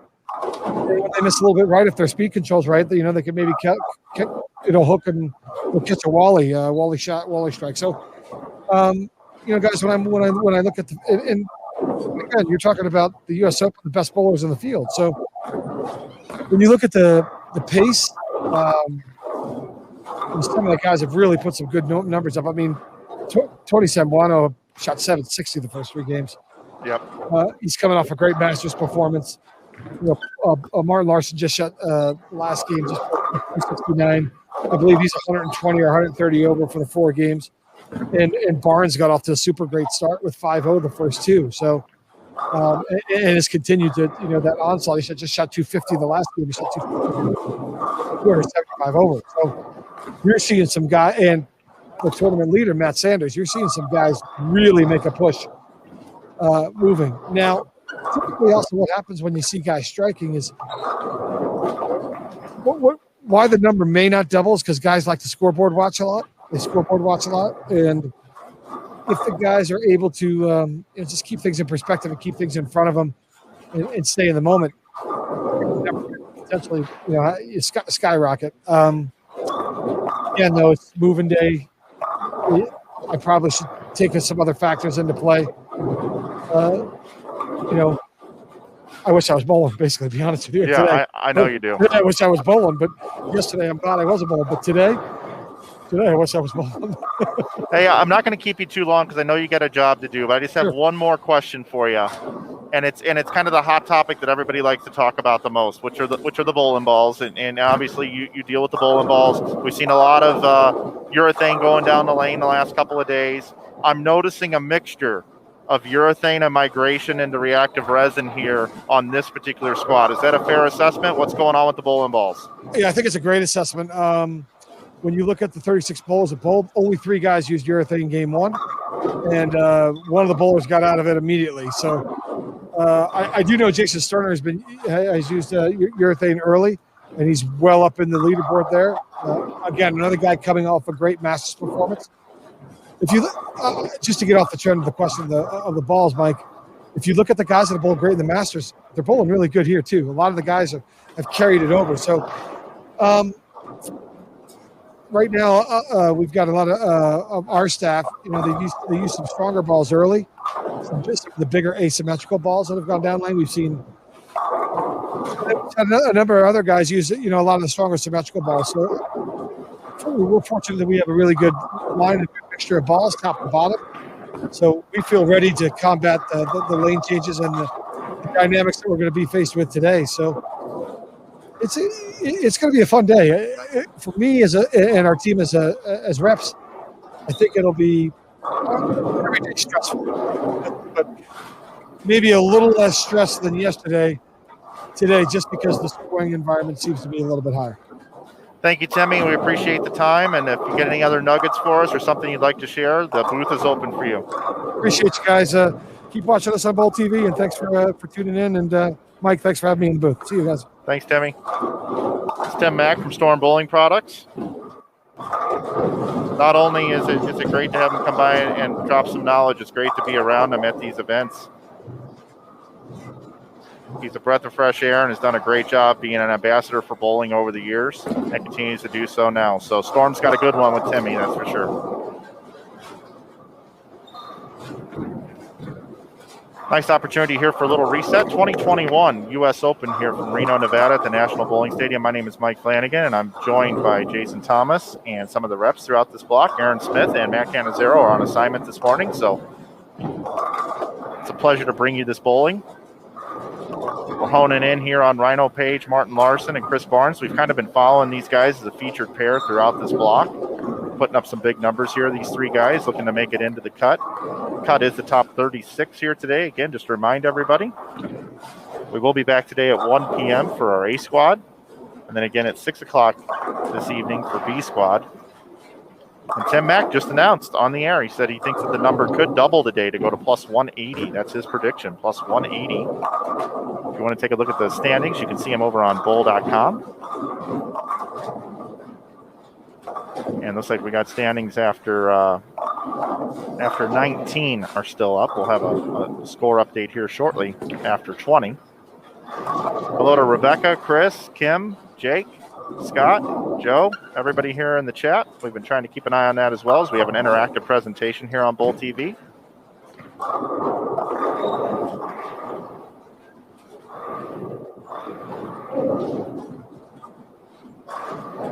I want to bring JT back in. JT, what are you seeing now here in game number 5? Yeah, I thought it was interesting that Tim, thought the number may get up to as high as 190. I think, he has some good points there that he made as to why he thinks it'll go up that high. I personally think, we had mentioned 130 as possibly a number, but I feel like after thinking about it a little bit, somewhere in between there is probably going to be where it ends up. But, the players that are obviously closer to that number, 190 is probably the number they're looking to get to for safety. But maybe 150 or 160 where I would put it for the day. And, this is really go time for some of these players. You look at some players like EJ Tackett, who has a lot at stake here this week. He can make up a lot of ground in the Player of the Year race with Kyle Troup having such a rough week. He needs probably 940 or so the last 4 games in order to get himself in the cut and keep his week going. Rhino Page, who we're watching here right now, former U.S. Open champion, he's at plus 31. Probably will need 930 to 960 to keep his week going. Man, what a move by Chris Barnes today. He's showing a lot of people a lot of things out there. That he's not done at the age of 50, but also, the blueprint for how to hit this 44-foot oil pattern. He is just lights out right now. Pulling another big game here with a strike there in the 5th. So it's getting very interesting out there. As Tim said, there are some high scores to be had. We'll see how the transition plays out over the rest of the block, but because it's a long pattern, I don't see him having to jump left. I don't see, because there wasn't a lot of urethane that went down the lane. Tim said there were only 3 players that used it. You're not going to see a ton of carry down. So I think they're just going to get easier as the block goes on, and there's some room to the left if you're a righty to move to when the fronts start to hook. So it's interesting stuff right now here on Bowl TV. The other thing I'm going to say about Barnes is he's been in a fairly good mood for these 2 weeks, despite being on the road and grinding it out here in Reno. He's been in a fair and nice mood. He actually was just walking around when you were talking there, JT, made some eye contact with me, walked up close to the booth, and made me take my headset off a little bit, and was kind of joking around a little bit with me, making some Chris jokes that he likes to do. So that's good. That loosens up the arm swing when you're in a good mental state like that. He's also been tricking it a little bit. He's got a lot of tricks up his sleeve, and he hasn't been able to use them all. When you've got a little more margin for error on the lanes, and when the power game takes over, and with the challenges of the oil patterns here these last couple weeks, he's really enjoyed the puzzle. I always wonder, I haven't been to the Barnes house. I know everybody else in the world has, but I haven't got that invite yet. But I always wonder if they have like this huge, ginormous dining room table with like a 5,000 piece puzzle on it that they always are working on. Because it kind of seems like that's their life. Well, last time I was there, I did not see one, but they do have a pretty cool trophy room.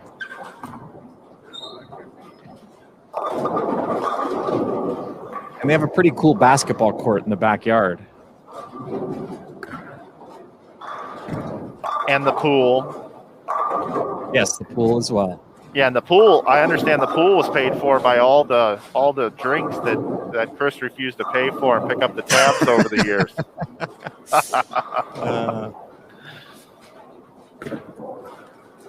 I'll tell you who's making a run today, Mike, and we haven't even talked about him at all. He was way back in the standings going into today. Is Terrell Ingles. You mentioned him a couple times, but he is absolutely bombing him today. He's 184 over for 4, and he's putting up another big number this game. I mean, he's going to be around even with 3 to go after being 240 under going into today. That's a good catch there, JT. Yeah, I had missed Toby Sambueno as well. 975 to open up the day. Now he finds himself in 11th.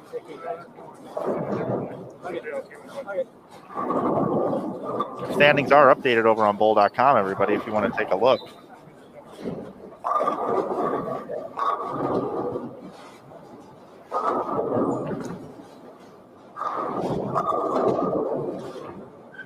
The number is going up. It's plus 97 now to be inside the top 36.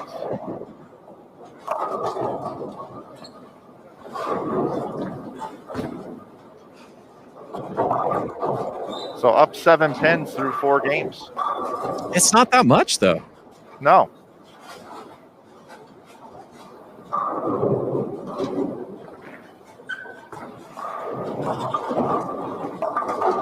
Certainly not enough to make you think that the number's going to double today. Get to 190. Yeah, unless my math is crazy here. It's gone up 7 pins through 4 games, so that would be 14 pins through 8. And you times that by 3 squads. So that's 42. So 132 would be the number.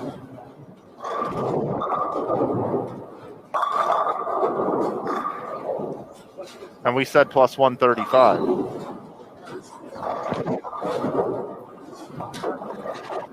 Well, somebody's going to be right.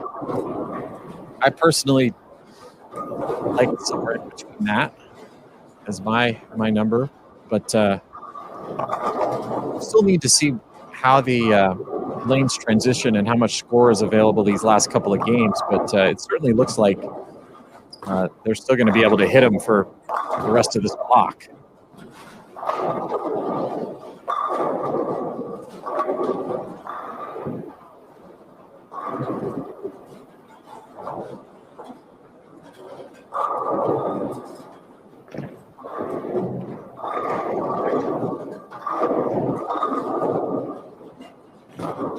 There's so much action, I almost feel like I'm falling behind.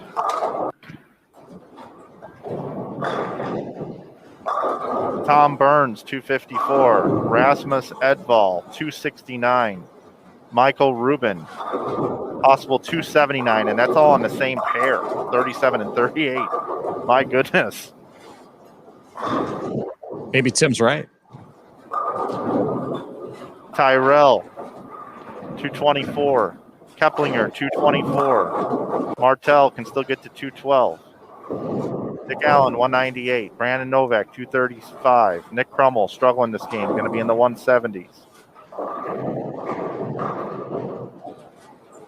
Toby Sambueno can still bowl 247. You see Barnes here still has 250 left. Matt Sanders going to be in the 250s again. Eric Jones has 257 left going into the 10th. Greg Young, 246 left going into the 10th. Darren Tang's going to bowl 238. EJ Tackett now making a run here. His first game here, starting the back half of this squad. He's got 255 left. Benji Martinez, 239. Wesley Lowe can bowl 248. Miller and Chapman right around the par score number.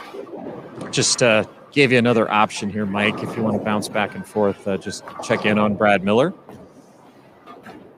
Appreciate that. Looks like Brad still tooling along, possible 201.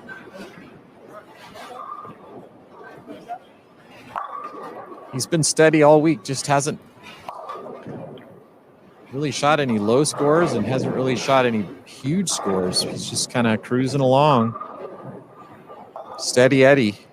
But I think probably will want to get a few pins here the last 3 games just to make himself feel safe. You know, this wide shot you have right here, I'm sure there's a lot of bowlers that have come out here and bowled the USBC Open Championships or the Women's Open. And this kind of feels like home.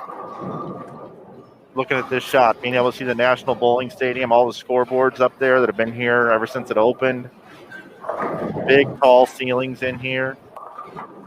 The effect of the pinfall, the way it sounds in the building, the acoustics. Pretty cool shot right here.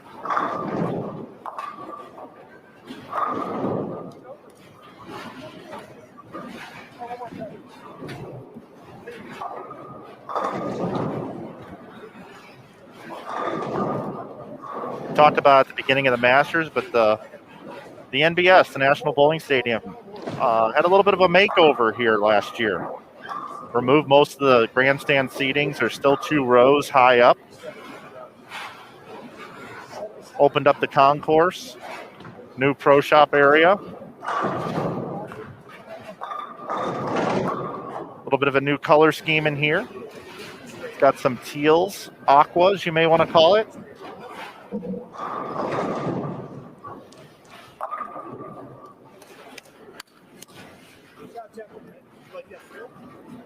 You know, just to think that any town built a bowling stadium to host bowling is pretty incredible.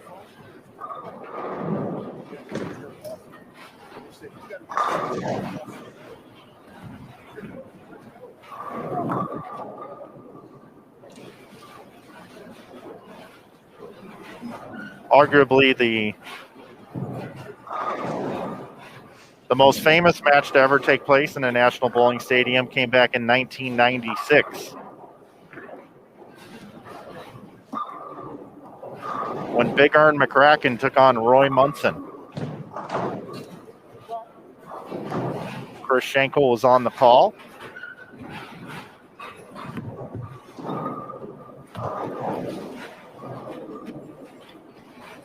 Not so sure how well a Rose bowling ball or a Brunswick Crown Jewel would be hitting this 44-foot pattern here today, but another piece of history. Bill Murray and Woody Harrelson, and a lot of cameos by PBA Tour pros at the time in the movie Kingpin. 1996 it took place right here in the National Bowling Stadium.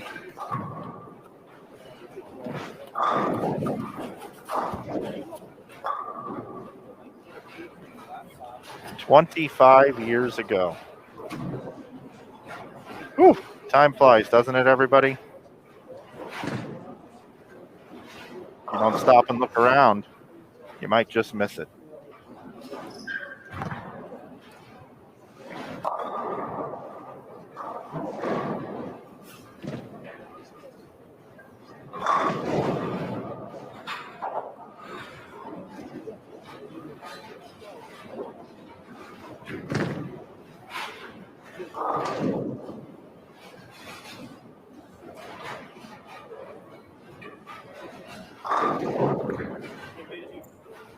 What's up, man? Eric Krause coming by.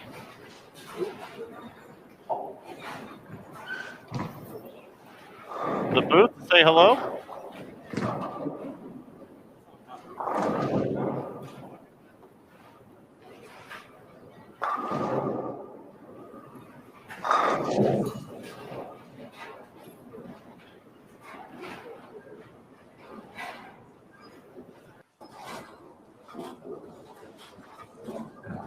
Take you back over to 49 and 50.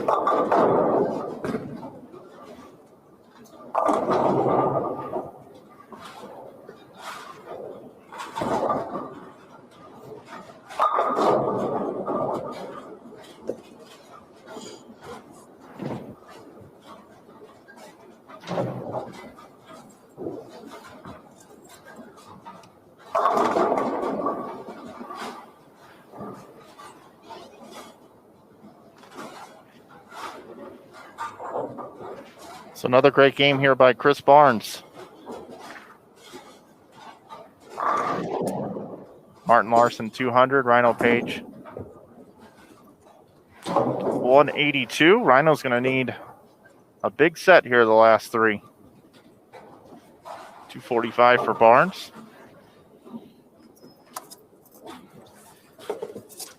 I'm actually gonna keep it here on this set of lanes as we're gonna have our tournament leader Matt Sanders come in to play, bowling with Zach Weidman and Eric Jones. Zach Weidman looking for a couple of big last games here to make it inside the cut number. He's a plus 76. Really appreciate everybody coming on and tuning in this morning. Watching continuing coverage of the 2021 United States Open. Again, if you're just joining us, we're here from the National Bowling Stadium here in Reno, Nevada. I'm Mike Flanagan, joining the Bowl TV crew this week. It's an absolute honor and pleasure to be here for both the Masters and the U.S. Open. We start today at 8 a.m. Pacific. This is the C squad. 24 total games of qualifying. These are the last 8 today. It's moving day. It's cut day. They're looking to cut the field down to 36 players.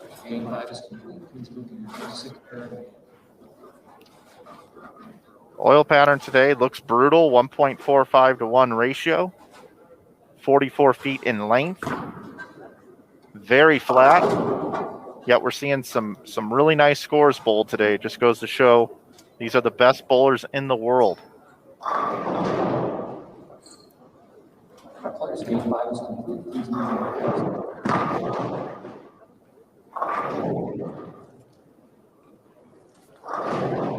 Making them look easy out there.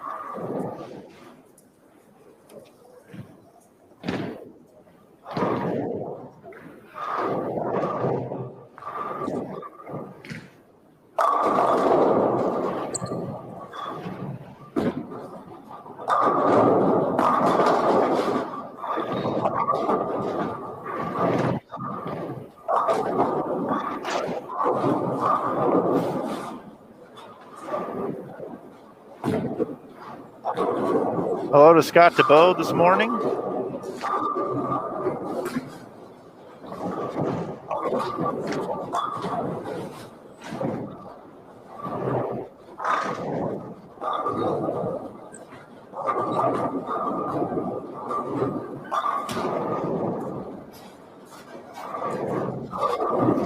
So getting back after it here in game number 6.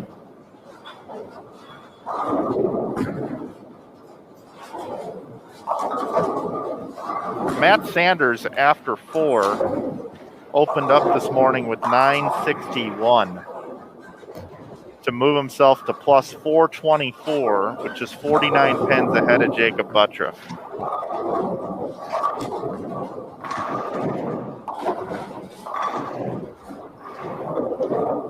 So if you look up at the scoreboard, you see he's at plus 480. So that means one more game there would be 56 more pins. So Matt Sanders must have bowled 256 the last game. So how about 242, 228, 257, 236, 256 to start the day? And now we have them for you here in game number 6.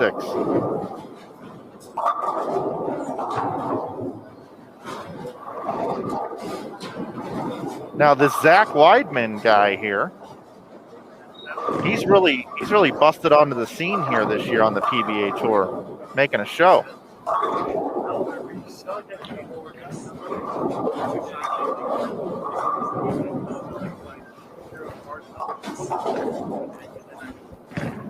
Breaking news. Tim Mack just came by the booth, had me pull the headset down and said, I want to rescind my cut number prediction. And I'm going to change it to plus 151. 151 is now Tim Mack's predicted score number. So it's come down 39 pins, which JT and I thought was a little lofty. And he has now decided to come by and correct himself and move that number down. So I will take all the experts here, meaning JT, myself, and Tim Mack. And we believe the number is going to be between 135 and 151. So that means 143 is the sweet spot.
So as I was saying about Zach Weidman, this kid's really come onto the scene this year.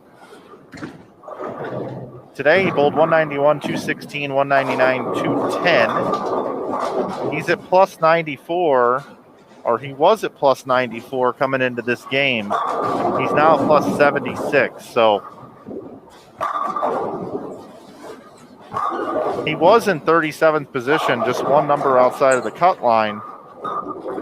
So with games 6, 7, and 8 to go, to get into that 140-ish, 150-ish range, he's going to need 680 the last 3.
I was just reading your conversation in the chat here. It looks like you guys are having a pretty in-depth conversation. I'm going to let you guys continue to have that. I kind of laughed out loud at that comment. I'm not going to type out what's changed in bowling over the last 50 years.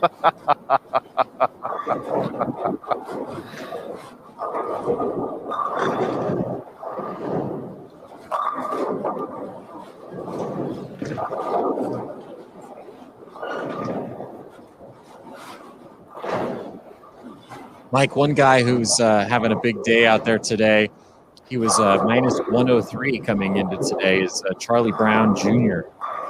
He is currently plus 71 with 3 to go, still has a chance to make the cut.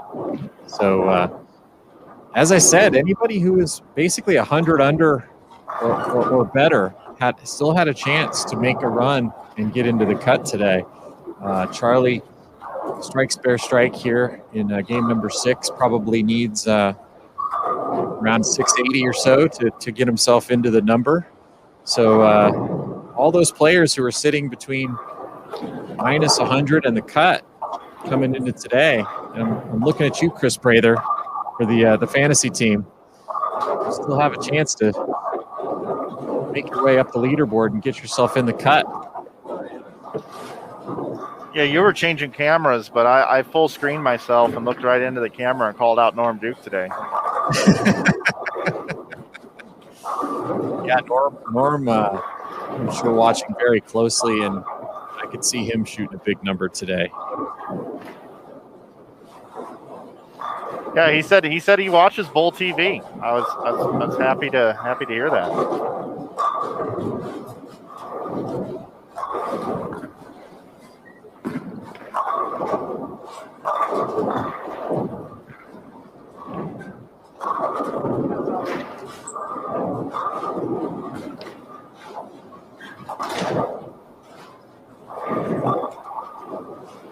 I'm not trying to pick on the older players here, but I'm just trying to develop a little bit of a storyline. After bowling the Masters and having to go all the way through all that and then the bracket and then have to come right back over here to this event, I just wonder if fatigue will come into play on some of the older players or some of the players that don't take care of their bodies as well as some of the other ones.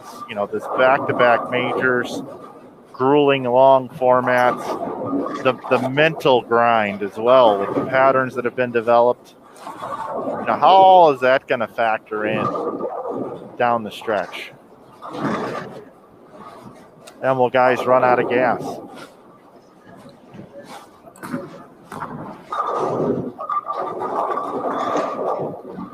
I'll tell you, some folks who maybe are just waking up and looking at some of the scores up there. Matt Sanders is plus 480.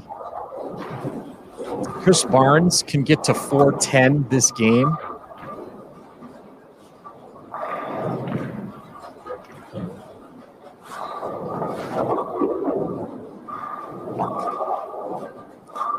I'm not sure people expected to see that after the brutal day that we had out here yesterday.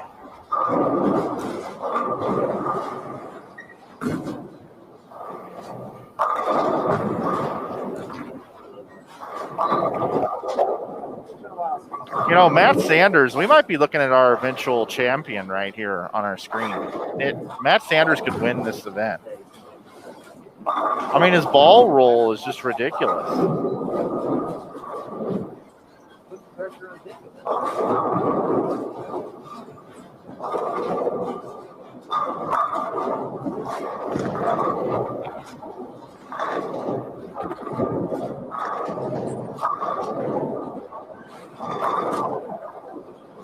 Eric Jones here trying to shock the world.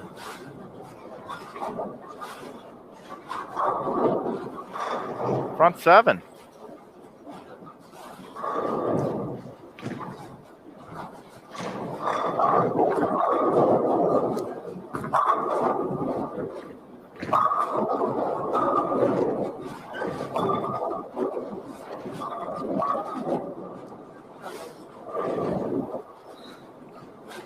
Yeah, I saw what you did there, JT. Over on 39 and 40 Barnes with max score 290 through 7.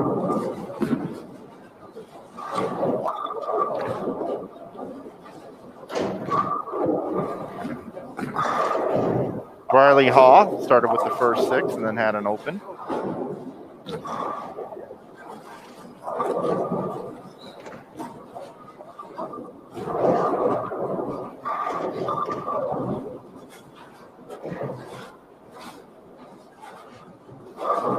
Eric Jones looking for the first 8 right here.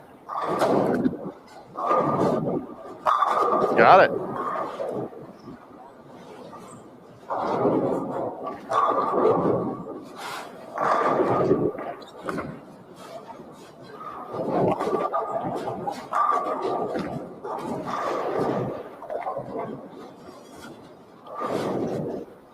Eric Jones in his first block of qualifying went 2 over, really struggled yesterday,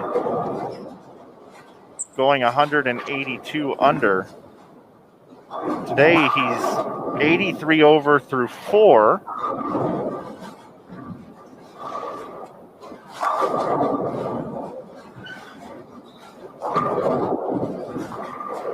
Still waiting on a Game 5 update. Matt Sanders, your tournament leader.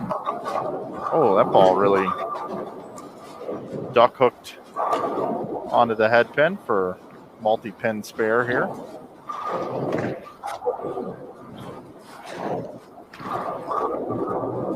A makeable split conversion. Yeah, this week it has been. Yeah, it really has.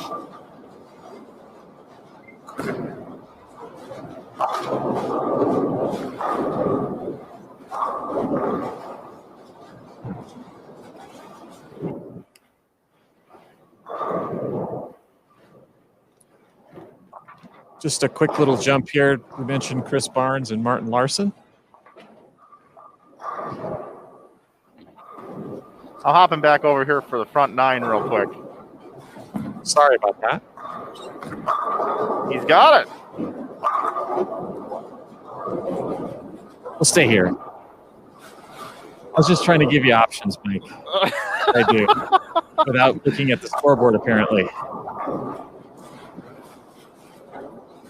I'm just so impressed with Chris Barnes about to get to plus 389. Yeah, let's do a little back and forth action here now that you've given us this opportunity. Barnes bowling a huge game too. The numbers are coming in high. JT and I up here multi-producing for you, everybody. We're trying to give you the best pictures we can here from the National Bowling Stadium. And there you go. That's just for you, JT.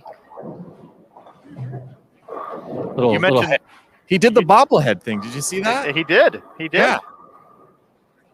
If you joined us the other night, you'll know what that means.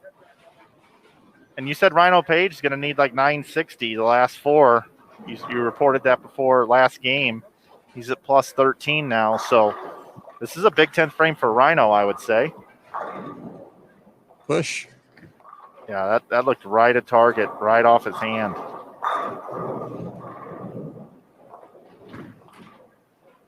Martin Larson cruising. You know, Chad Murphy, he called out on our fantasy draft that he thought Martin Larson was going to have a big, big week. Almost wanted to take him first overall on his team. Thought about it. Now an open frame for Rhino. Just a bad break. Aaron Smith stole him away. Sure did. Let's switch back over to lanes 51 and 52. We're bidding for our first perfect game here. Eric Jones up in the 10th frame. And right at target. Didn't like it off his hand. The youngster still got 277 left.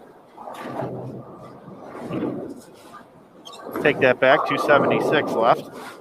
Didn't see the sleeper. Matt Sanders peeling it off about the 3 board. Yeah, making the pins dance. Hated that shot, and it came back and shredded the rack for a strike.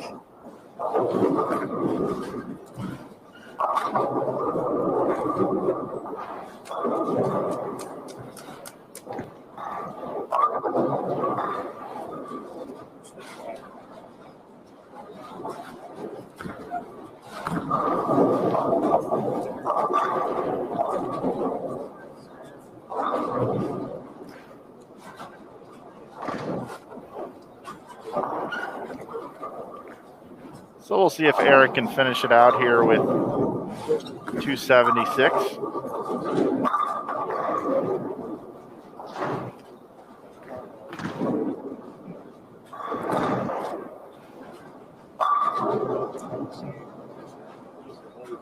Nice game, young man. Matt Sanders bowls his lowest game of the day right here on the featured pair, 199. Head right back over here to lanes 39 and 40. Martin Larson now. He's got the fist pump going. Can bowl 263. And look around the building here. Let's look at some other scores for you. Report on them. Dick Allen, 206. Nick Crummell, 183. Brandon Novak, 193. Tony Sembueno can still bowl 228. Sean Maldonado can be in the 240s. Arturo Quintero can still bowl 258. Charlie Brown can bowl 2-0. Tom Smallwood working on 269 with his fill ball in the 10th. Need to look and see where Smallwood is at in the standings.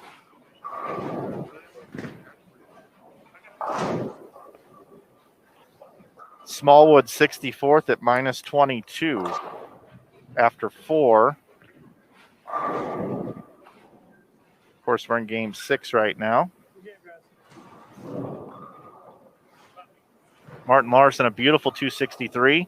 Chris Barnes, 248. And Rhino Page, 223.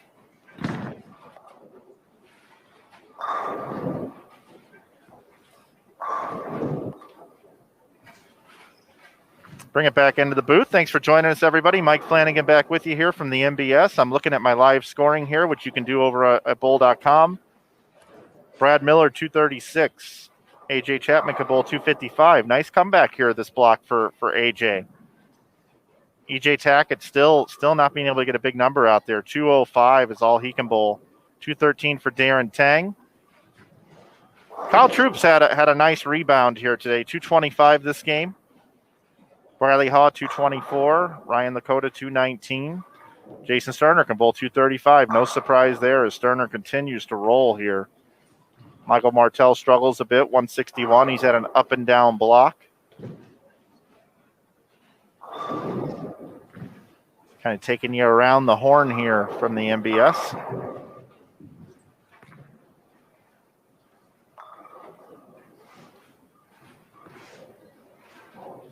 Hey, everybody, you know what's coming up here soon as the PWBA season resumes. Twin Cities Open coming up April 22nd through the 24th. Then they head to Lincoln, April 29th to May 1st for the PWBA Lincoln Open. Then it's on to Cleveland, the Greater Cleveland Open, May 6th through the 8th.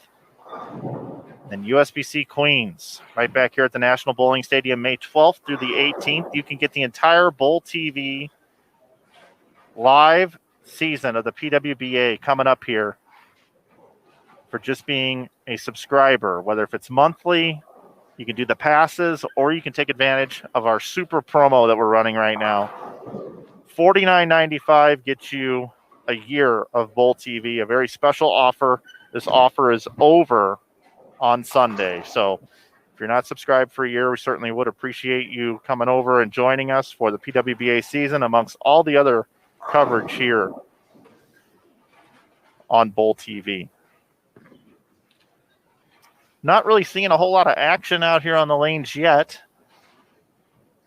So you can hang out with me. I'm checking in on the chat. I see you guys in here. Jason and Judith, William, Roger. You guys have been great interacting with us here in our community here on Bowl TV. Don't forget, we do have 8 different cameras that you can check out here. My notes here says we'll be back on the air today at 1 o'clock p.m. for A squad. Of course, fresh oil on every squad as well. And at 6 p.m.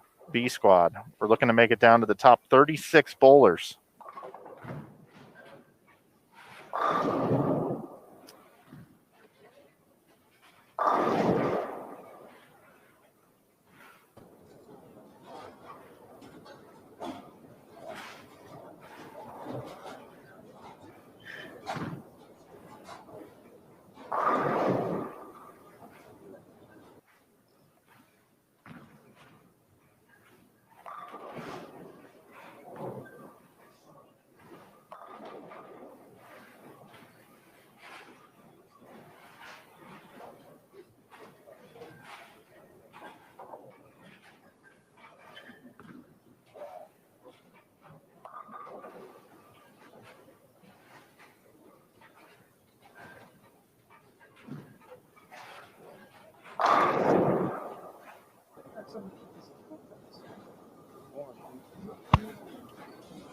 think I'm going to hone in here on lanes 53 and 54. EJ Tackett, Darren Tang, and JT Action Jackson.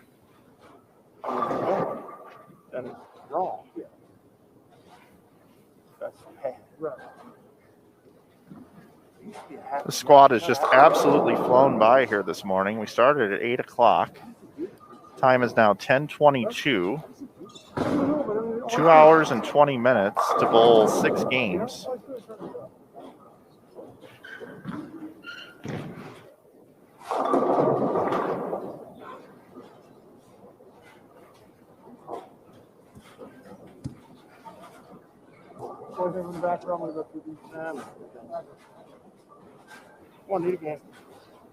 About 22 minutes a game.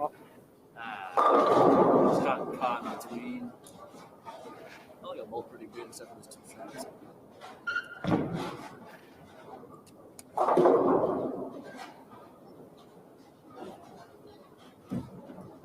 Yeah, you double dribble for 1. 7 for Yeah, it's in the middle of both. Wait on it. Charlie Brown's probably the slowest bowler in the field.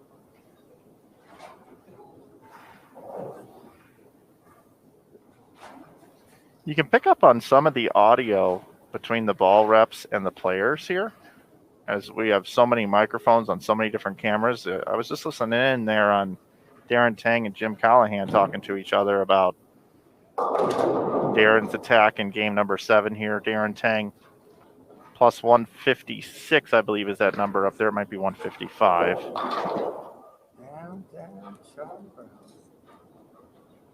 There's talking about Charlie Brown being one of the slowest bowlers on the squad, and their pair is why everyone's standing around waiting to get started. Charlie Brown and Trent Mitchell and Maria Jose Rodriguez. Charlie Brown posting a score of 206. Trent Mitchell could still bowl 197 and Maria Jose Rodriguez 207. So the final ball is about to be delivered down the lane by Trent Mitchell, and then we will get game number 7 underway for you here. That ball has officially gone down the lane and has left a 4-pin, and now we should start to see the players start to come into scene.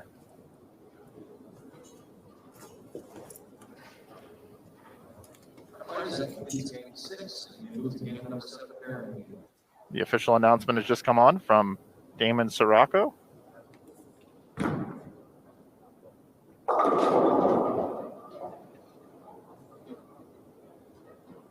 So we got Darren Tang, EJ Tackett, and JT Jackson. Okay. EJ Tackett looking to jump in to the number.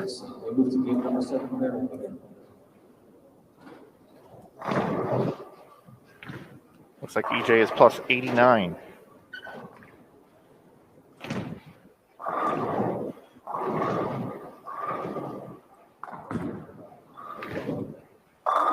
So with 2 to play, EJ is going to need to go about 60 over. Darren Tang's going to need to continue doing what he's been doing.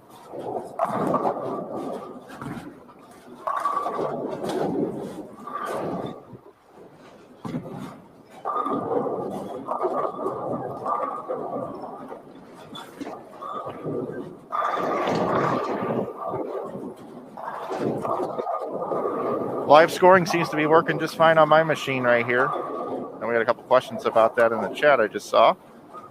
Everything's working good.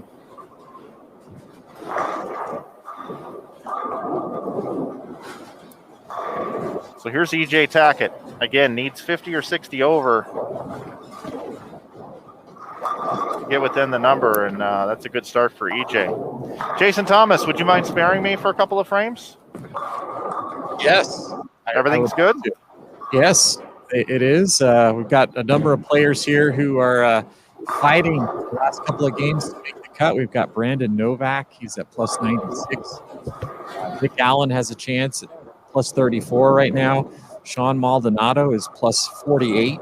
Rhino Page at plus 36. Charlie Brown's made a big run today. He's at plus 77 with just 2 to go. Tom Smallwood plus 50.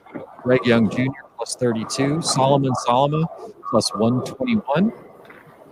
Zach Weidman at plus 67.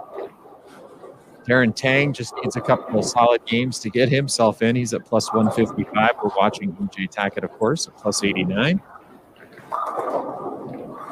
AJ Chapman looking pretty good at plus 195. Brad Miller as well at plus 221. So a lot of players here trying to fight for their lives to extend some play here at the U.S. Open.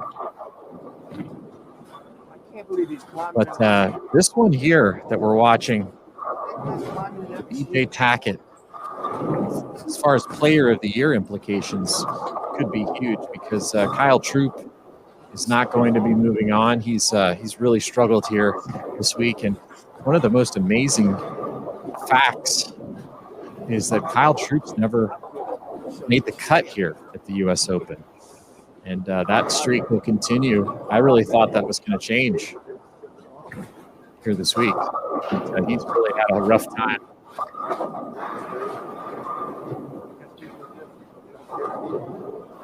And he is the current leader for the points, the PBA point list, and money earnings, and probably front runner for player of the year. I didn't say anything, so I just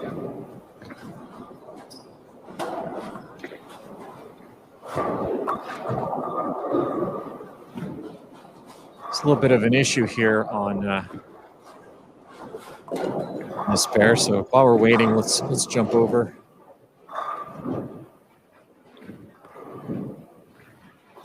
Watch Charlie Brown, I mentioned, on a huge run today.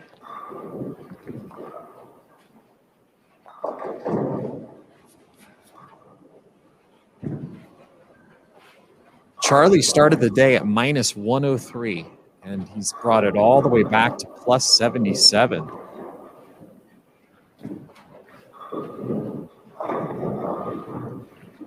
So let's see if he can continue his great bowling here and shoot a couple of big games, the last two, to get himself in the cut. We're going to cut to 36. 36 will be the cut after today. And then they'll bowl another 8 games tomorrow in the morning. And then we will have our top 24 finalists for the round robin match play.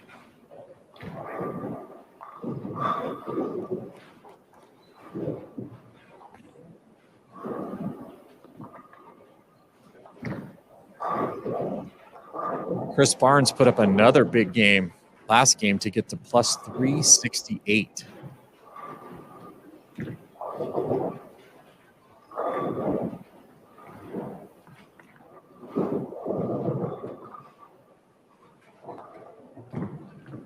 Chris started the day in 24th place, and he's moved it all the way up to 3rd with just 2 to go, and he's off to a quick start here in game number 7 of the day with the front 3.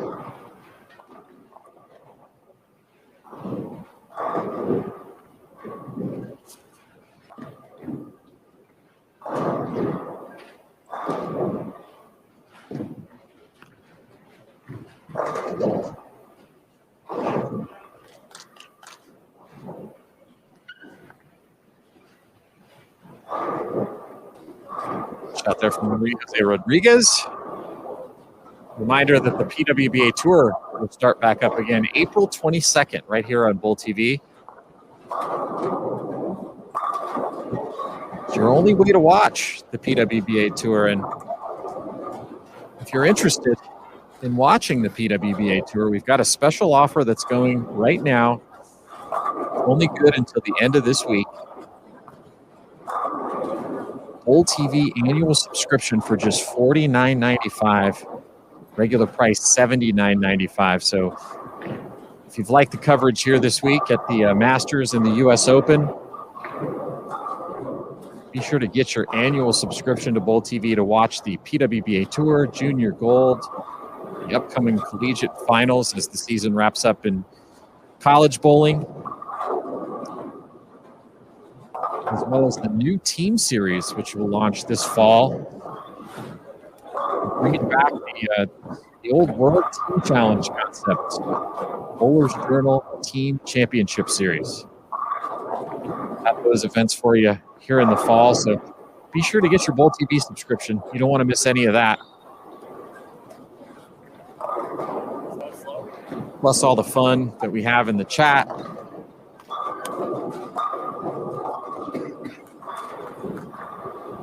Really great community of fans that we have here on Bowl TV.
Before the move was really, really good too.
Guess who's back?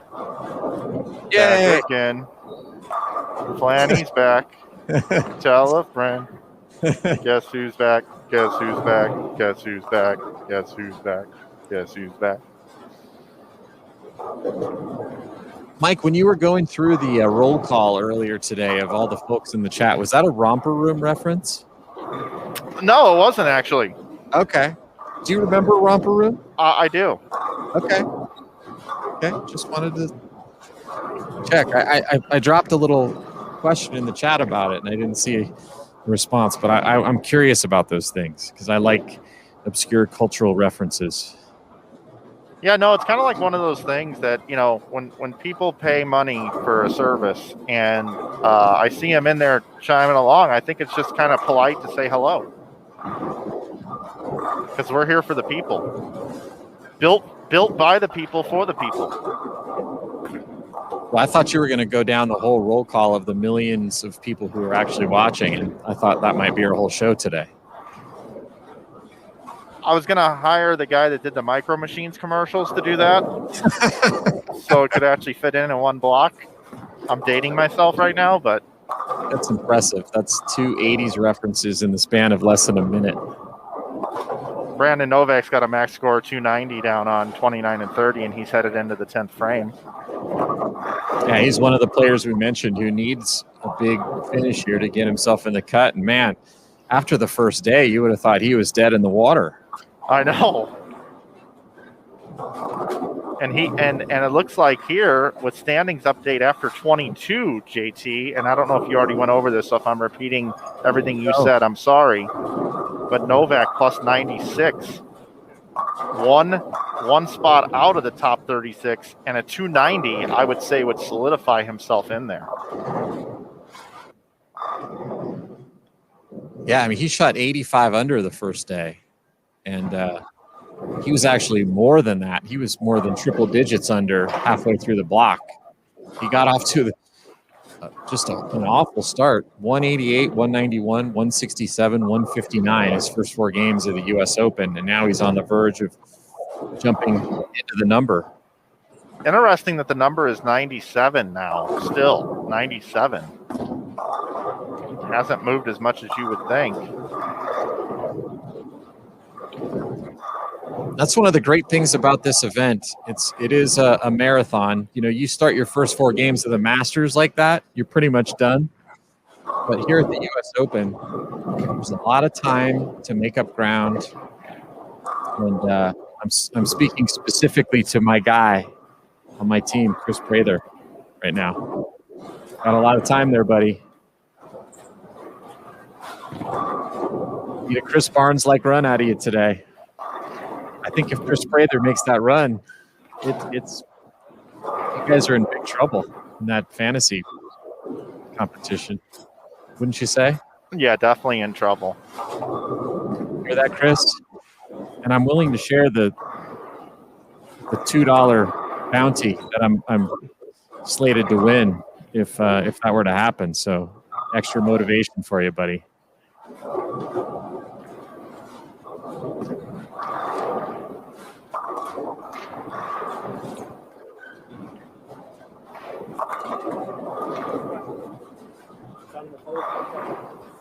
If anybody out there uses an Apple MacBook Pro 2020 edition and wants to know how long the battery will last while watching Bull TV, having about 8 tabs open in a morning, looks like about 2 hours and 44 minutes, which means I need to go grab my charger.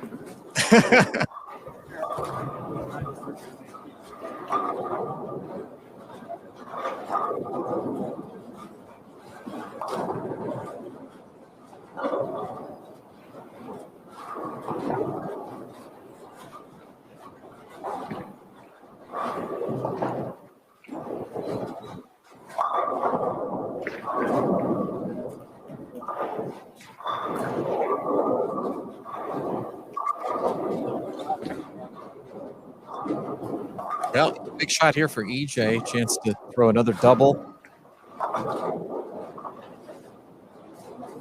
He's going to probably need 230, 240 the last 2 games here.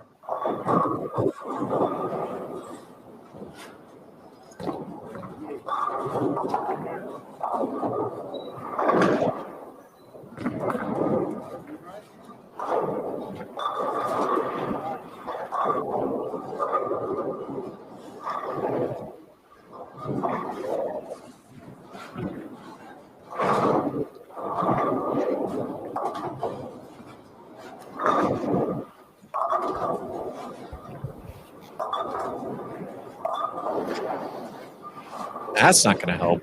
No, I just saw that.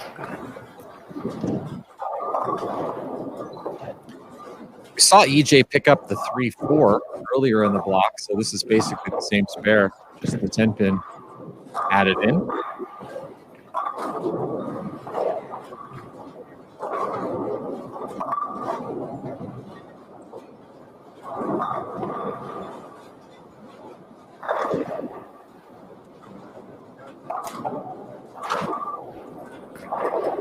Got to hook a little.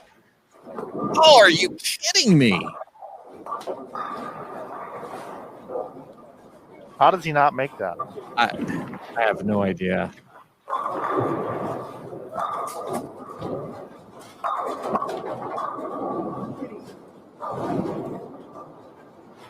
Obviously not pleased.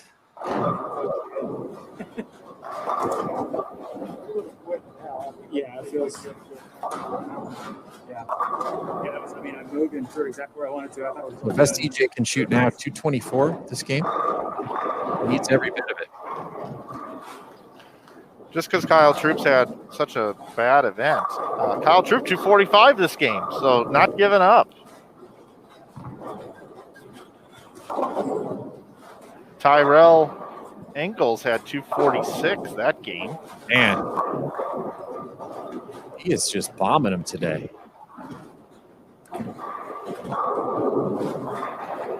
Did you say 246? Yeah.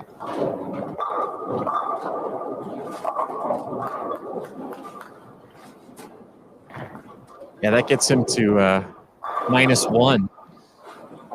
Woo! Which, yeah, it's not going to be enough, but starting the day, yeah, almost 240 he was under. -237. Yeah. Yeah. So he's got it all the way back to even. So that just shows you what's out there.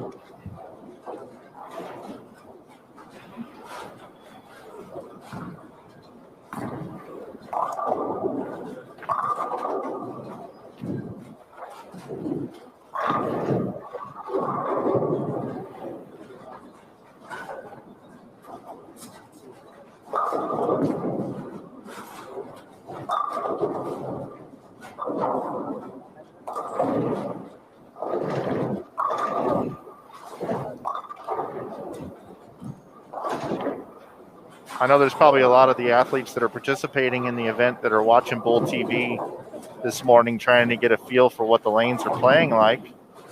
I also know many of those players have multiple pairs of bowling shoes that they like to wear from time to time.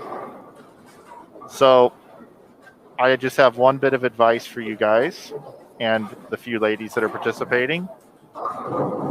Grab your striking shoes. Those are the ones you're going to need today. And they're out there to be had.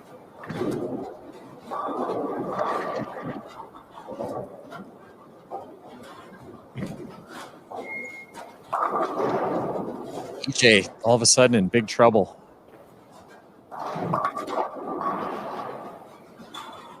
If he misses this, the best he will be able to shoot this game is 192. It's going to drop him another 8 pins, put him at plus 81. And he would probably need 270 or better to be safe.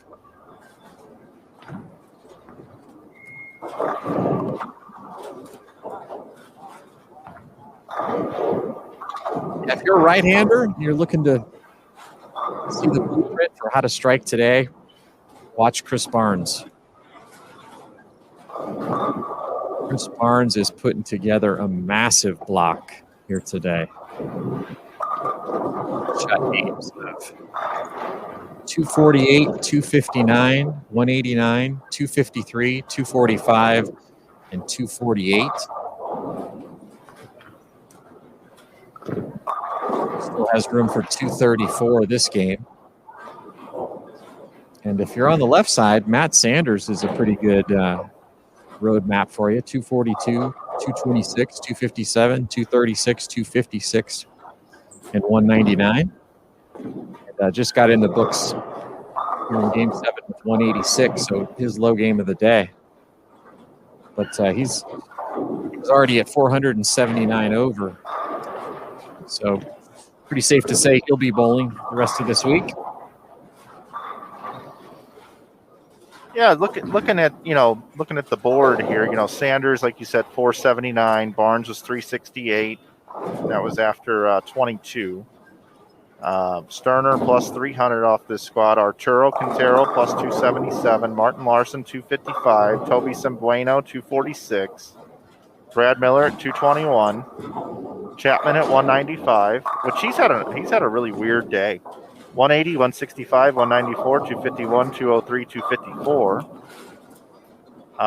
Benji Martinez is at plus 163. Darren Tang at plus 155.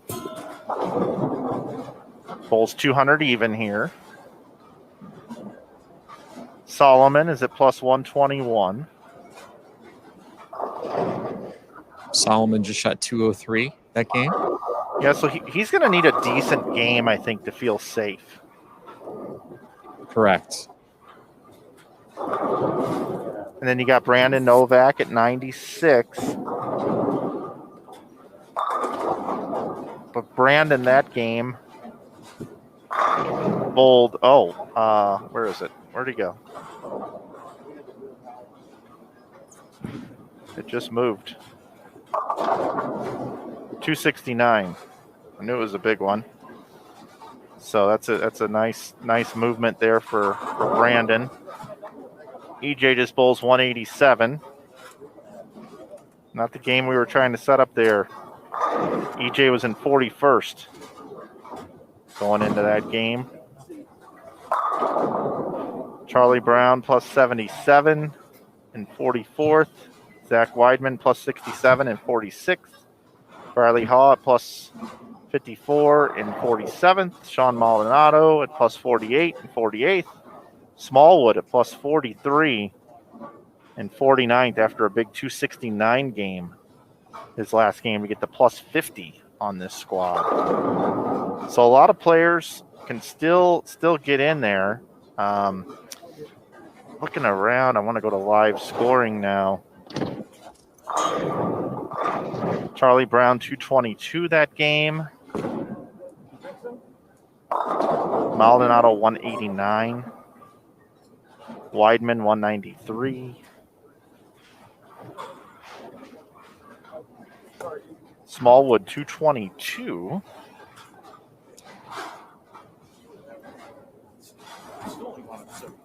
Starner 215. Chapman had 218. Martell 233. Ingles finished at 246.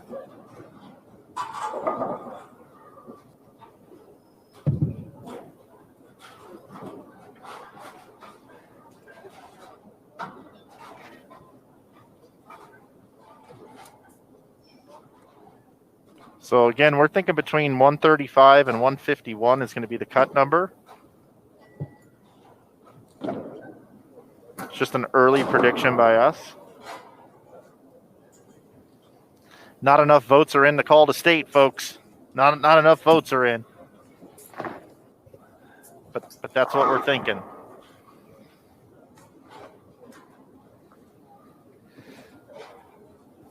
Let's see, who needs a game here?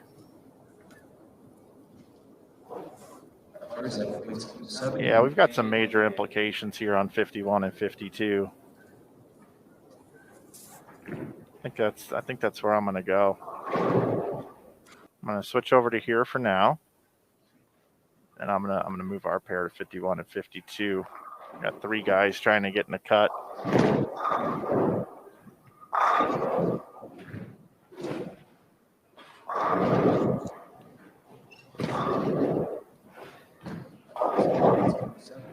JT, I'm going with 51 and 52 for my machine. Okay, that's a good one. Because we got three players here with Solomon Salama plus 124, Greg Young at plus 50, and Tom Smallwood at plus 72, all looking to try to get in between that 135 to 150 range, which is what we were predicting to be a potential cut number here at the U.S. Open.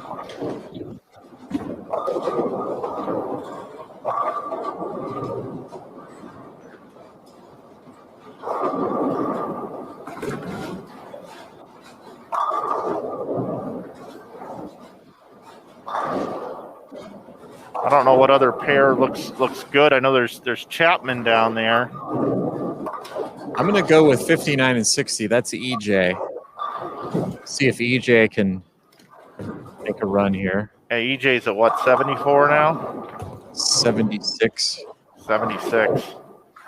Yeah, EJ needs 260, 270 or something like that. Let's get a quick look at him right out of the gate. It's a good start. All right.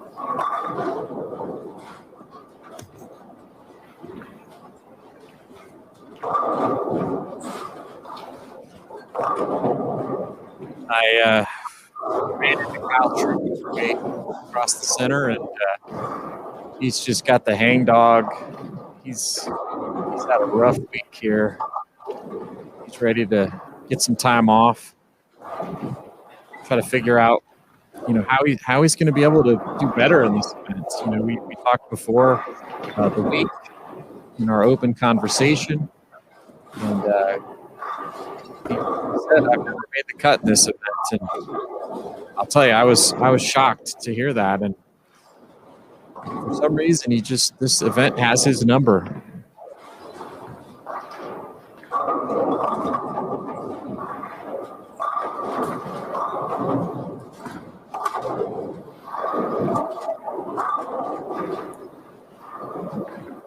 But great players find a way to figure it out. Jason Belmonte, took him a long time before he was able to win this event. He had some good showings, but finally able to tick that off his bucket list last year. And he's our defending champion, and we'll see him competing here later today.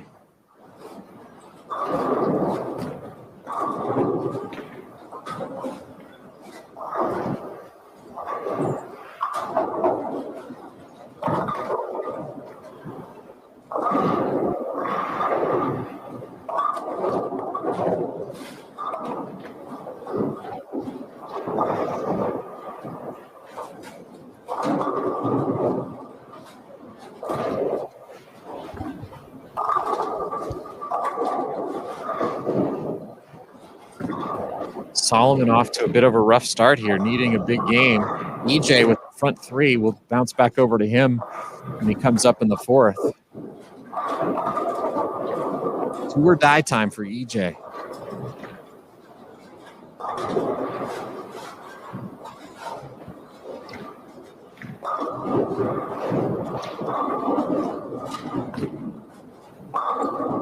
A number of players are safe, just trying to pull one more good game to get themselves positioned for tomorrow. Toby Sembueno at plus 252. He's made a nice run today. Arturo Quintero, he's been around the top of the leaderboard all week. He's at plus 249. Chris Barnes at plus 402. So a huge run today. Barnes. Martin Larson at plus 282. Charlie Brown, we mentioned him. He's making a big run today. He's gone from minus 100 all the way up to plus 99. So one good game here from him, and he's sticking around for some extended play tomorrow. Matt Sanders jumped into the lead, plus 465. We'll see if that holds up when Jacob Buttriff hits the lanes a little bit later today.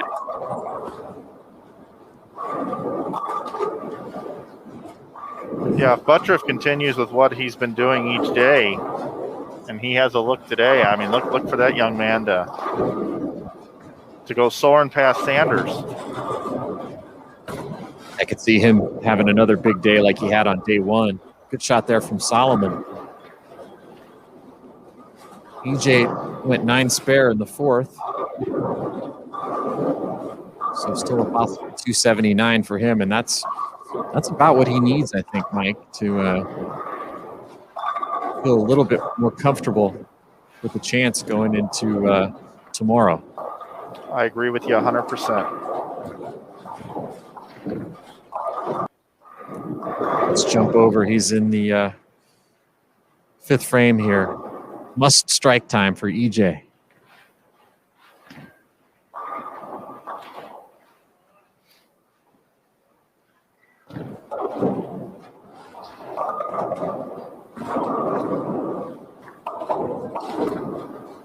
Tom Smallwood also in that same boat with EJ. Probably will need to go off the sheet to have a chance. He's at plus 72. Can still go off the sheet for 266. So that would hit plus 138 and give him a chance to make it into tomorrow. A big shot here for young Solomon. Had a great opening day. Started off pretty well yesterday on the flat pattern, but ran into some trouble at the end. Gave away a lot of pins. Nice shot there.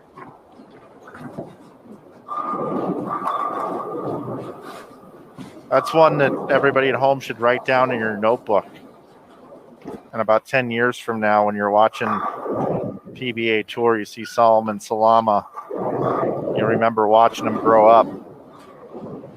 We're almost past the grow-up phase. He's almost coming into young adult now, I would say.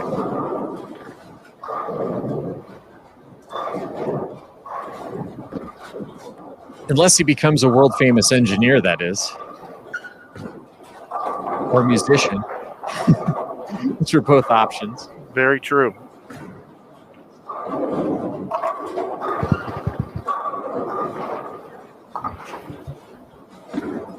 All right, coming down the stretch.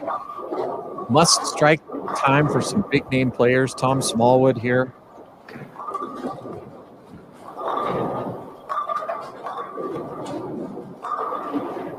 Yeah, you're right. He does got to go off the sheet. Oh. Yeah, that's going to do it for Tom. EJ Not enough wood left. Yeah, EJ with another couple of strikes. He still has 279. So he's been the comeback kid at the Masters. With again, with Kyle Troop faltering, if EJ can find a way to make this cut and get himself back in this tournament, he could still have a good chance in that Player of the Year race.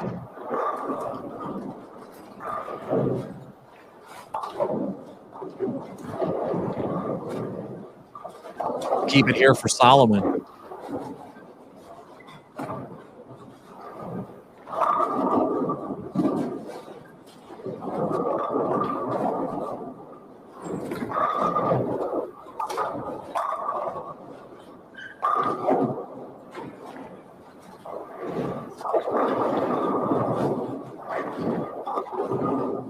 So Solomon looking probably for 230 or better here this game to be safe. Currently on a 190 plus pace, and another strike there. Beautiful, beautiful shot. Let's jump over back to EJ. Must strike situation. Possible 279. Oh, he shreds the rack. Another developing story here happening, JT, is Zach Weidman, because I still don't have a standings update after 23 yet. But Zach Weidman was in 46th at plus 67. I don't know if you can see his score. Yeah, he's got possible 279 through 8 frames. And he's plus what going into that game? Does it say Plus up 60. Plus 60. Plus 60.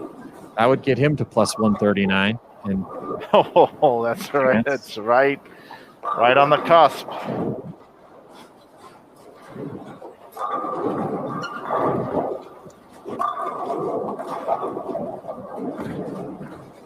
Matt Sanders looking to really lead this thing. I mean, through all squads, he's got 279 max score through 8.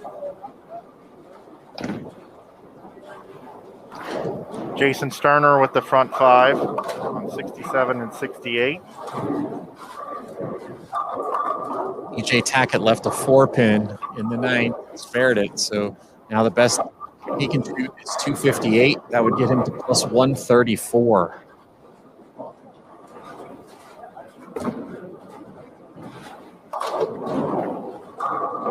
Spare there for Solomon.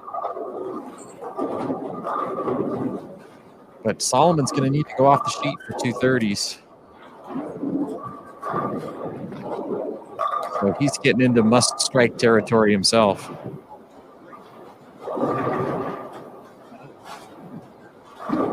Weidman with another strike in the 9th, so he's still got 279.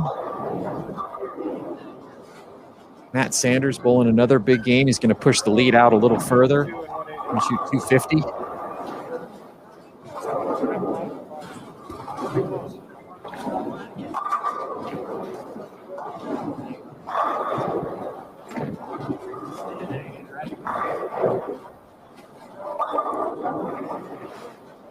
All right, Solomon stepping up in the 8th and still go off the sheet for 237. That would get him to plus 161.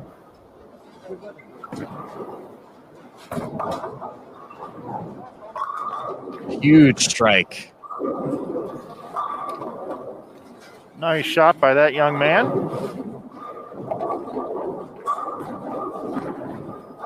Weidman gets the first one in the 10th, so still possible 279.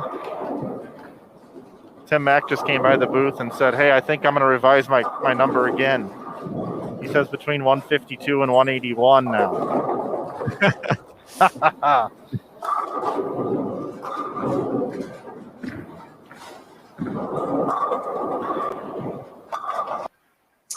Let's jump over, and there's EJ leaves a solid 9, and I think that's going to do it for him. Best he can do now is 247. It's a good game, but I think that's going to leave him just a little short. Yeah, and you see the frustration set in.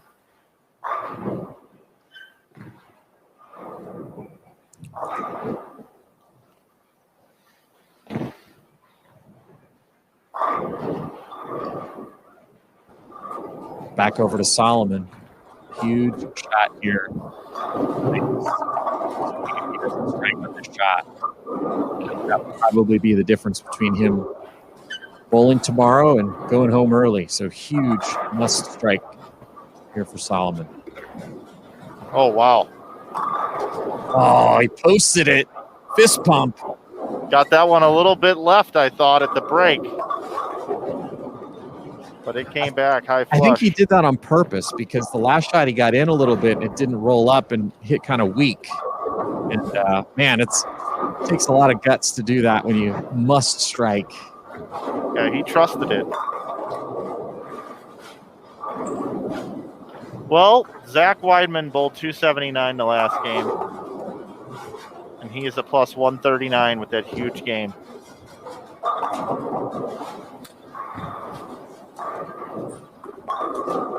And I'm going to say right now, I think that's going to be enough to make it in. Okay.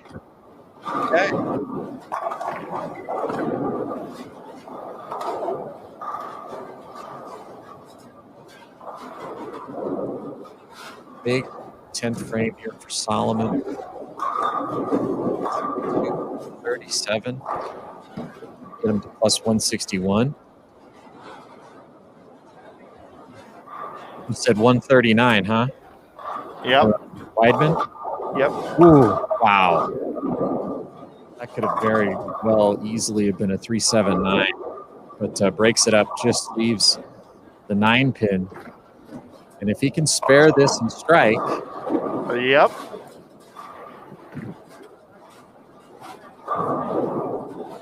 You thinking what I'm thinking? I am. A strike here, he gets to 140. He spares this, assuming, of course. So spare here and a strike puts him 1 pin ahead of Zach Weidman. So, man, it's just amazing how this all comes down to the 10th frame. 1 shot.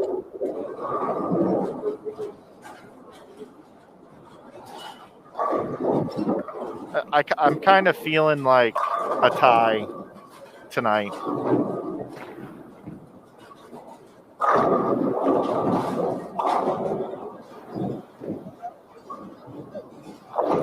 Well, you said Weidman was in. I did at 139. So if Solomon strikes here, that means he would be in too. 9 here, and he ties Zach Weidman. So huge full ball here for Solomon. Get them all, Solomon. There you go. Sweet shot. Well, he's not happy, but that might have just gotten him into the cut at plus 140.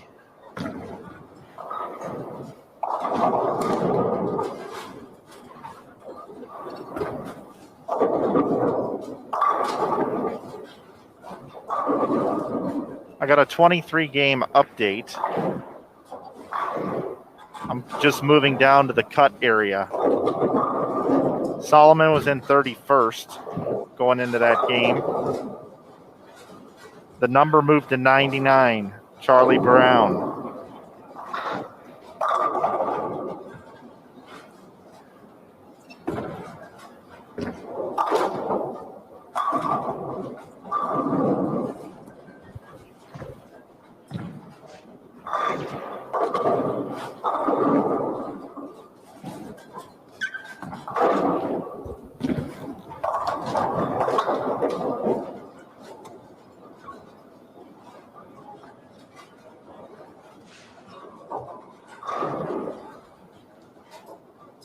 EJ was on the outside looking in. Smallwood, Wideman, as we reported on. Greg Young, who's on your screen right here.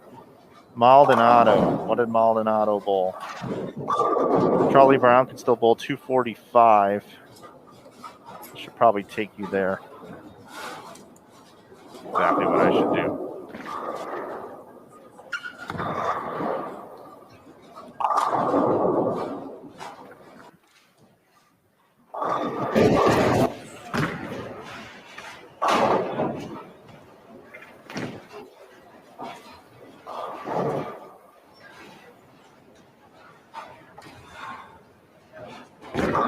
So Charlie Brown was the number coming into this game at plus 99.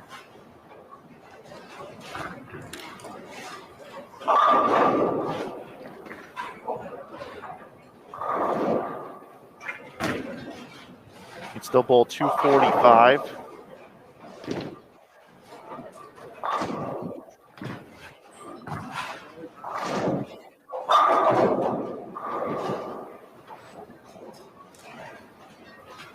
He can get the plus 144. We already got Zach Weidman with the big 279 game, getting the plus 139. Solomon Salama got the plus 140. And again, Charlie Brown here in game number 8 of today's third round of qualifying.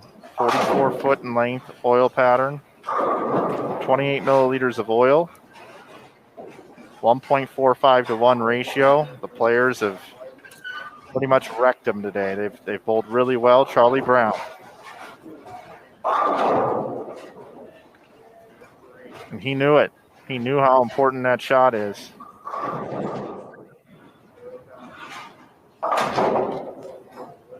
So now the best Charlie Brown can do is 212, and he knows that will not be enough to make it in. Let's see who else I can find. Nobody else within striking distance.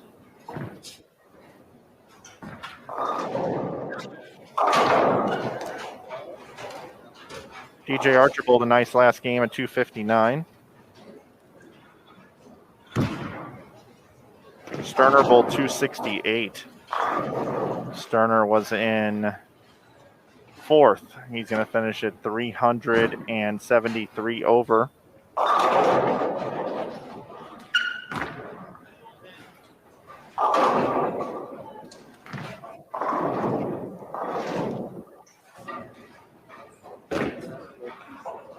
Maldonado bowled 246 the last game.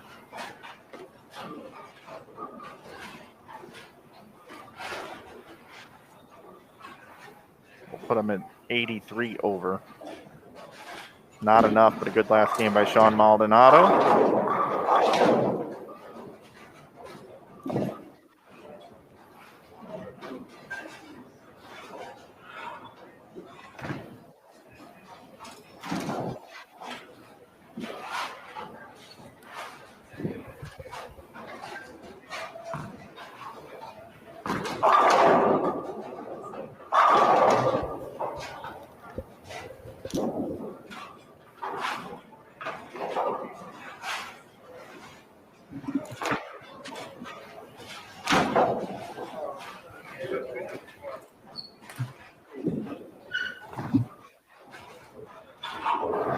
Joining me now here in the booth is Chris Barnes. Chris, that was incredible to watch from up here at our vantage point. Tell us a little bit about how you just matched up so well. What was the key to success today? The fact that 2-3 hooked it a lot more today than it did on the short or on the flat pattern. It had a lot to do with it, but we came in with the game plan and it worked pretty well. And I got to bowl with Martin Larson, which is a big help. And you know, we both had a pretty good look early on and kind of built off that and just fed off each other as we went. Reading off your scores today, do you have any idea you could bowl 248, 259, 189? Not such a good game, but 253, 245, 248, 234, and then your last game 215. That's a solid block. Yeah, early on it felt like they could be pretty high scoring, and we're after 10 days of getting our teeth kicked in. I was afraid to be very optimistic about it, but yeah, I mean, it felt like there was a lot more reaction out there, and it felt that way on practice day too. But that doesn't always translate very much when those blinky arrows come up. Sometimes that doesn't really play out. But they will take advantage, especially the first game, and then was able to roll in that momentum as it got a little feel for what. There were some misses out there that weren't in play the last 2 days for sure, and so. Other than the end pair up in the 70s, where they're always really tight up there. I had one lane that just wouldn't hook. I didn't survive that one very well, and then other than that, and then the last pair was a little funny, and I made a terrible shot in the 10th frame. I would have been extremely happy to get 230 out of that pair, and it was teal was the deal. It got me through last week in the Masters, and a big move today. So if Stu and Frankie show up as well today in teal, look for big moves from them. And Chris Prather, you gotta mention Team JT. I mean, you did a nice little thing for us there, moving up in the standings. But we talked to you last week about the Masters. I'll expect my cut. But we talked to you about the Masters and what it would mean to you to win that event, at 50, and that's one that you haven't been able to check off the bucket list. But you have won this event in the past. I think this is your favorite event. What would it mean to you to win, one more U.S. Open? Well, any major is special, and I had a lot of chances over different times. I had a few of them get away from me.